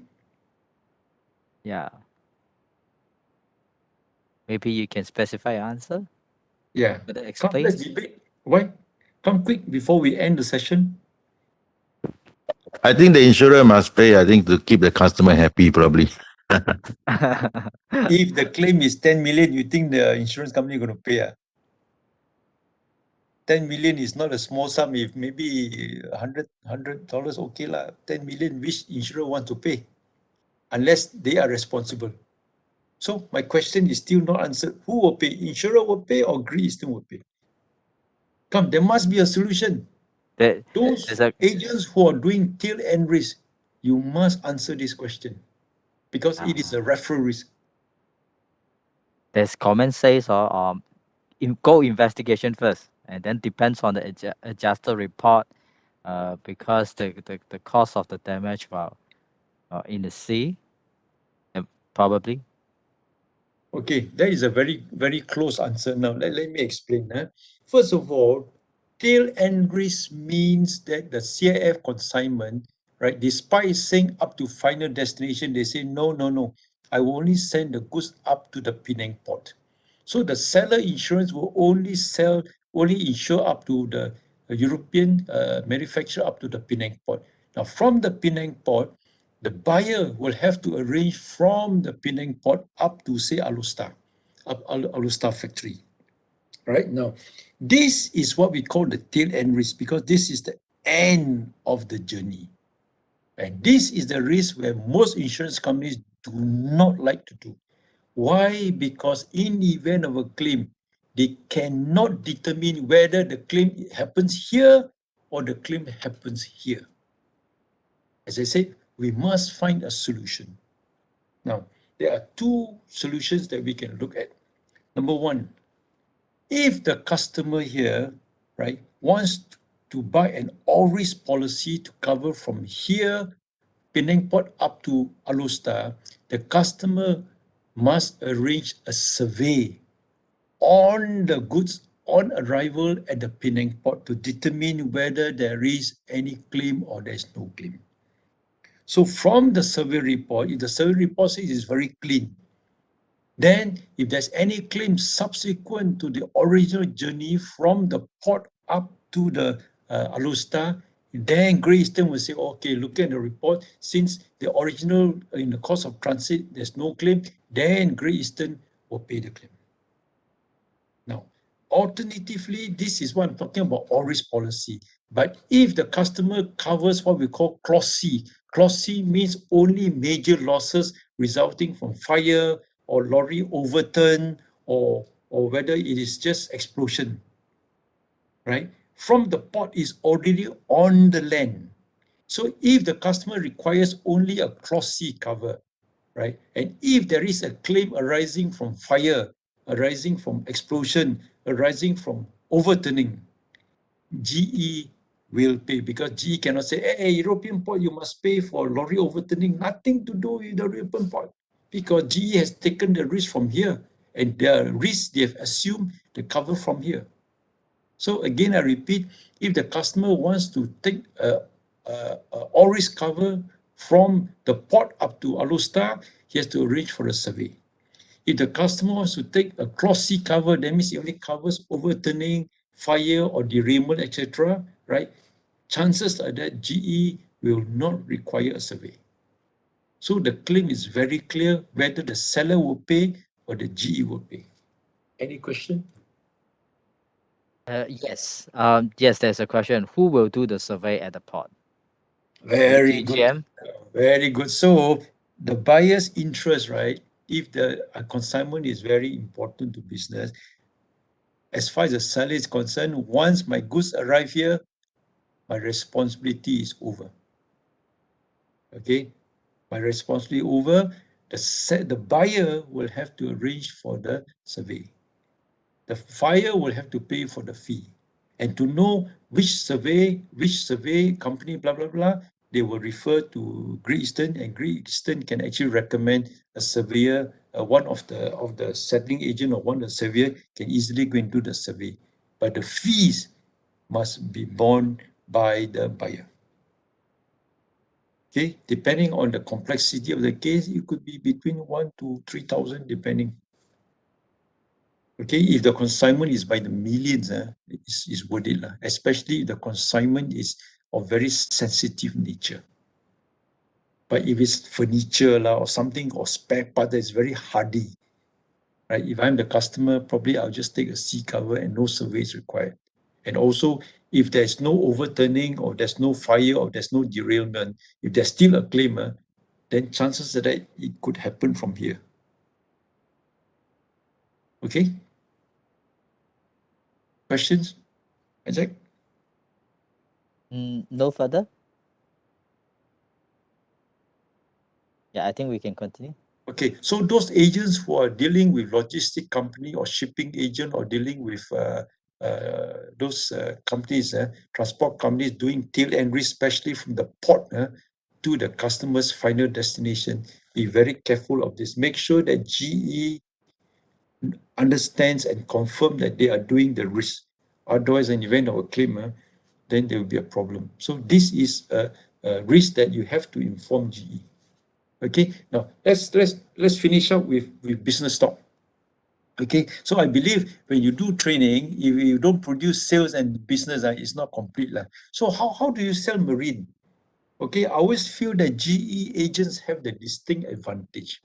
Now, those great estate agents who are also life agents, they have the distinct advantage. So to understand, right, what are the occupations or the potential businesses that you can do marine? These would be those who are in import export those who are in assembly those who are in distribution those who are in manufacturing those who are in always freight forwarding. All these examples of businesses where they would require marine insurance.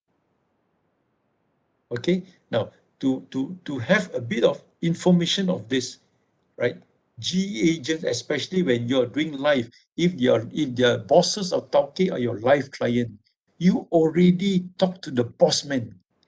So it's very much easier for them to pass you the business. But you must be familiar with marine insurance. Number two, open up all your fire and special perils policy, or open up all your engineering policies. If for special peril policies and engineering policies, if they are involved in, example, any of these trade businesses that I put here, whether it be manufacturing, assembly, distribution, food processing, any sort of factories or industries, you can actually cross-sell because fire and marine are actually among adik. And if the factories are here, right, remember, most chances are that they will do CIF shipments overseas. If they do CIF shipment overseas, you can actually do the insurance for them. Okay? Any questions? Okay, let's finish up. Okay, there are some few questions which everybody asked. In marine, is there any cover note or claim form? There's no cover note or no claim form. But there are some application or proposal forms that are available for you to seek information to get a quotation. But there's no cover note. There's no such thing as a motor cover note. But in marine, there's no such thing. Okay? Now, if I a customer, I only have one laptop to send to UK. Can you arrange the marine insurance? Can you do a one-off shipment? The answer is can. Marine is a standalone. You don't need to have a fire. Okay, how to cover goods delivered by land and rail? You do an inland transit or the goods in transit, which we just cover the subject just now. Okay, what is the best form of marine? What is the queen of marine policy? It's actually marine open cover. Okay, now what does a Marine Institute cover clause ICCA cover? It is actually an all-risk policy unless it is excluded under clauses 4, 5, 6, and 7, which we have already explored. What is 4, 5, 6, and 7? What is not excluded is deemed to be covered. Okay. Any sales tax? Exports? No. Import, including to East-West Malaysia? Yes. East-West Malaysia is not deemed to be export. This must be a totally different country. Okay. Now, earlier agent asked, does it cover cyber attack, cyber risk? The answer is no. Okay, under the marine cyber exclusion. And does it cover the latest fee of biochemical, biological, blah, blah, blah? The policy will not pay.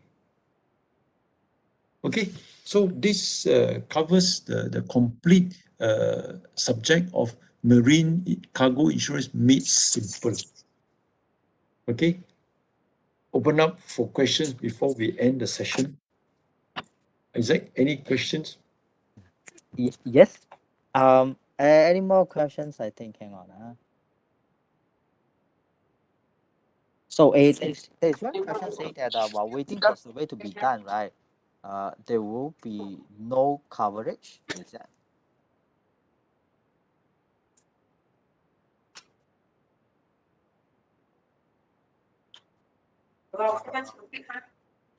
Oxing, perhaps you can further explain. I mean, further elaborate your questions.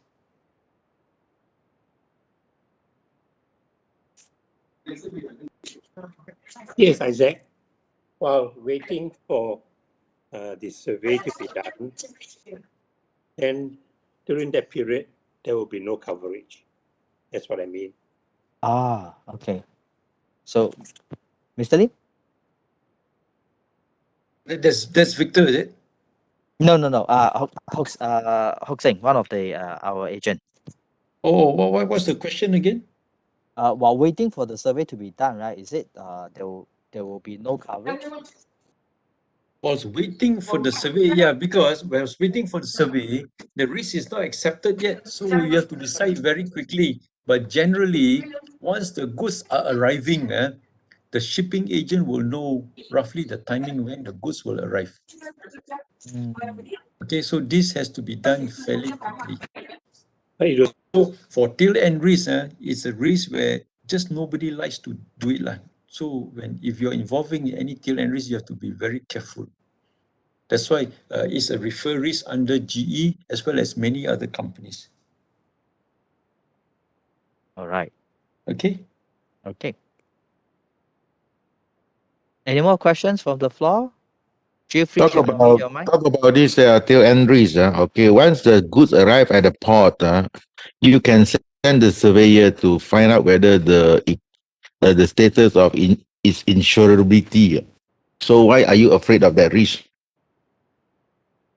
It's not afraid of risk. So once the goods arrive, the purpose of the survey is to determine whether there is a claim. If there's a claim, that means the European insurer will have to pay. So if the consignment is clean, we call it the clean bill of health, right? Then if you want to cover all risks, then the local insurance company will be prepared because they already look at the survey and the cargo is in good condition to be reinsured, so to speak. That's the reason. You're looking at a different light on the purpose of the survey. You follow my explanation? Not really, but because I find that after you have done having done all the survey, and then you find that there should not be any issue for you to take up the risk. Why should you be afraid to take up the risk then? No. Okay, at this point, when the survey is done, what happens if there's a claim? What happens after that? What do you think? What happens if the surveyor says, oh, the goods are damaged? So what do you do? Would you still want to cover a damaged cargo? You wouldn't want. So, right, the buyer who in the original CIF consignment has accepted that the goods ends at the port should be making a claim under the original European insurer. That's it. There's no more subsequent transit because the claim is already done under the European insurer. You follow the sequence? So I mean, you mean if the insurer, if the buyer still want to, I mean, the insurer want to continue with the risk, all right, by right they should do it with the existing policy. That is the best. What you're saying. No. I think there's a bit of confusion with too many ideas. Now, let me explain again. For till end race, right, the exporter in Europe will send from, say, Europe up to Penang Port, full stop. They do not want to cover anything beyond the Penang Port. So the buyer may have accepted the purchase with the insurance up to the Penang Port. So if there's any claim for that matter at the port, the claim should be referred to the European insurer. Now, assuming that there are damages to the cargo, the reopened port is supposed to settle the claim.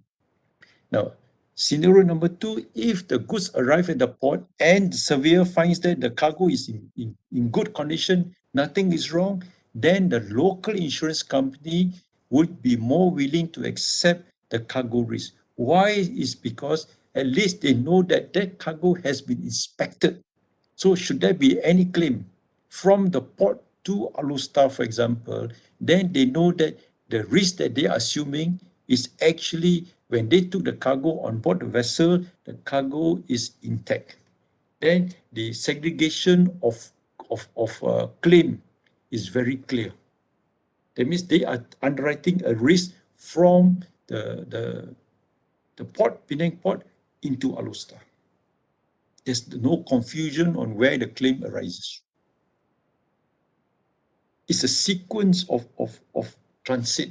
You have to break down the sequence to understand the responsibility, the fear of local companies, because the local companies will not accept if the cargo on arrival is already damaged. Why should they insure? I would insure because it's already damaged, so the claim should be referred to the European insurer. Okay, you're clear on the sequence? Okay, I got it. Yeah, okay, good. Okay. There's one question regarding the survey. So, asking survey, what actually, the person will do when the survey is ongoing. So, means the person will open the cargo or what? Okay, now once the goods arrive in Port Klang, right, the container, chances are that a container would not be allowed to be opened. Because once you open up, then the buyer will think that these are already tempered goods, especially those container with bullet seals, right? So what the surveyor or what the surveyor will do is the surveyor will survey the container as much as he can survey externally. So if he feels that the whole container is intact, and there's nothing which through his experience, then he say, yes, I surveyed the whole cargo, the whole container. In his opinion, the cargo seems to be intact, but he will draw a line across the document to say that, or the survey report to say that, yes, he has seen the container, but he is not able to inspect the goods inside the container. So if there's any damages inside the container, we call it latent damages. That means the damages that are hidden inside. He would not be able to see because he is not allowed to open up the container. So if there are any latent damages inside the container, if there is any claim from latent damages upon arrival, that will be a bit more complicating. That is why underwriters quite hesitate to do tail and risk, because you do not know if the containers arrive at Alustar, that damage is actually from the port to Alustar, or that inside damages has already occurred from Europe to the port. That is the reason. Okay? Clear on that? Yeah. Okay. Now, I think I said, Let me give you another scenario. Okay, let's say the goods arrive at the Penang port has been given a clean bill of okay, health. Okay, clearance. so Okay, called after the inspection, and okay, another local insurance took on the risk and delivered the thing to Alustar. And yet, when arrived at Alustar, and they found out, that there's some damages in the goods, since the surveyor were not able to actually inspect the inside of it. Okay, so how will the local insurer pay the damages happily? yeah, this is what I said. These are what we call hidden or latent damages. So once the goods arrive and if it's inside the container that are damaged, right, this will be a very complex situation whereby the adjuster who looks at the container, looks at the claim, hopefully, which I think he will, through his experience, he would be able to tell whether these damages had happened during the high seas or happened whilst at the Penang port up to Alor. So, for example, if from Penang port to Alor, if the lorry overturned or catch fire or robbery or whatever, then it's very clear it is a local policy to pay. But if the journey is smooth all the way from European port to the Penang port, but Penang port to Alor, and yet there are damages inside the container, then the claim will be very more complex as to whether the local policy will pay or the European policy will pay. That would be a very complex claim to determine, but I'm sure the adjuster can tell where roughly when the claim actually happened through the experience. Okay, so I would not be able to tell you exactly whether GA will pay or the European company will pay. Okay, under such circumstances, I mean, the European insurers, the duty is not quite over and done with. They can always be they can always be referred back again, isn't it? Whose duty? The European insurer, okay, the seller's insurer. Of course. Hopefully, the seller's insurer will be gentlemen to look at it But I think they will not respond unless they have enough and satisfied or proof that the damage is shown to be their responsibility. Otherwise, why should they pay? That's why such kind of risk, we call it TLN, is complex. Again, I would say this is the risk where, if not all insurance companies do not really like to cover this kind of risk because of this complexity. Okay, so agents who are doing this kind of till end risk, you have to be very careful. In the event of a claim, this is what you're going to face. What is the real reason that the tail end risk is not becoming a referred risk under GEGM? I just mentioned to you, it's not only to GGM, to other companies as well, whereby if the container.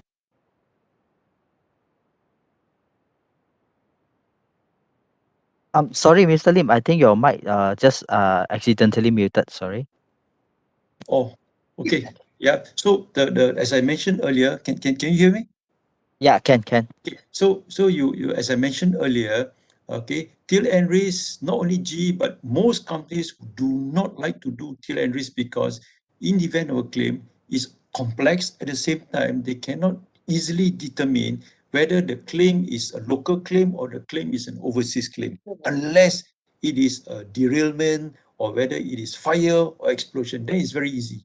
But if the journey is smooth, then it can be a bit complicating. That is why. Okay, so it's not only GEs, across many insurance companies. So I just want to highlight to agents, if you're doing tail end risk, be exceptionally careful. Make sure GE is aware that this is a tail end risk. Then you decide whether you want A cover with a survey or you want a C cover. But inform GE whichever, either A or C. They must be aware of what you're doing because it is a referral risk. Okay. Now, just to end this, I got a note from GE for today's training. What I was asked to say is, if there's any temporary storage upon arrival, pure storage cover, right? GE apparently would not provide because of some treaty exclusion. Okay, maybe you have to ask your marketeer a little bit more. What do you mean by definition of pure storage? Yep. Okay. So I would think that if the goods arrive and you restore perpetual, you don't know when the goods will be delivered, that would not come under marine. That would come under annual policy. Okay, but if the goods arrive temporarily while waiting for the customer to take delivery because probably the civil works may not be ready, it's better for you anyway to refer to the marketeer and make sure that they are familiar with the risk to accept the risk. But if they're coming in to keep for good and you wait for the next customer to buy, that must be insured under an annual policy.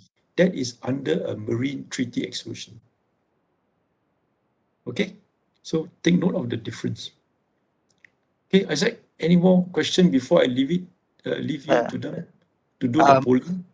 Okay, so one last question, but before that, so just to let everyone know, the polling has just opened. So while waiting for while before I read the last questions, right, you all can proceed to answer those evaluation question. All right. So the last question is regarding FOB, whether a buyer buy a cover start from vessel to port, then to final destination. No, under FOB, there are two transits, right? FOB means the seller insures the property or subject matter from the seller's place up to the vessel. The buyer arranges from the vessel to the final destination. Refer back to the schedule, then you understand the buyer and the seller. In FOB shipment, the buyer does not insure from the seller premises up to final destination. No, that will come under X works already. So I'll ask this agent to look back at the schedule that I showed. I hope you have taken that photograph. Okay, with this agent, you understand what I'm saying? Isaac? Okay. Yeah. Yeah. The agent says yes. Yeah, okay. So refer back to the schedule. The schedule is very, very clear. It's especially constructed for agents. Okay. Okay. So I think that's all the questions that we have. Okay, Any- so I will leave it to you, Isaac. So I told you Okay. guys, if there's anything else, I'm sure GE will support you in all your future marine businesses. Okay. Thank you so much, Okay, Mr. Isaac, Lim. thank you so much. Thank you all Thank the agents you. of GE. We'll catch up. All right. Thank you so Thank much. you. Thank I you, take Mr. leave, Lim. All I right. take leave, Okay, Okay. thank Sure. you. Thank you, everybody. Thank you. Thank you. Thank you, Mr. Lim. Thank Okay. you. And thank you to all of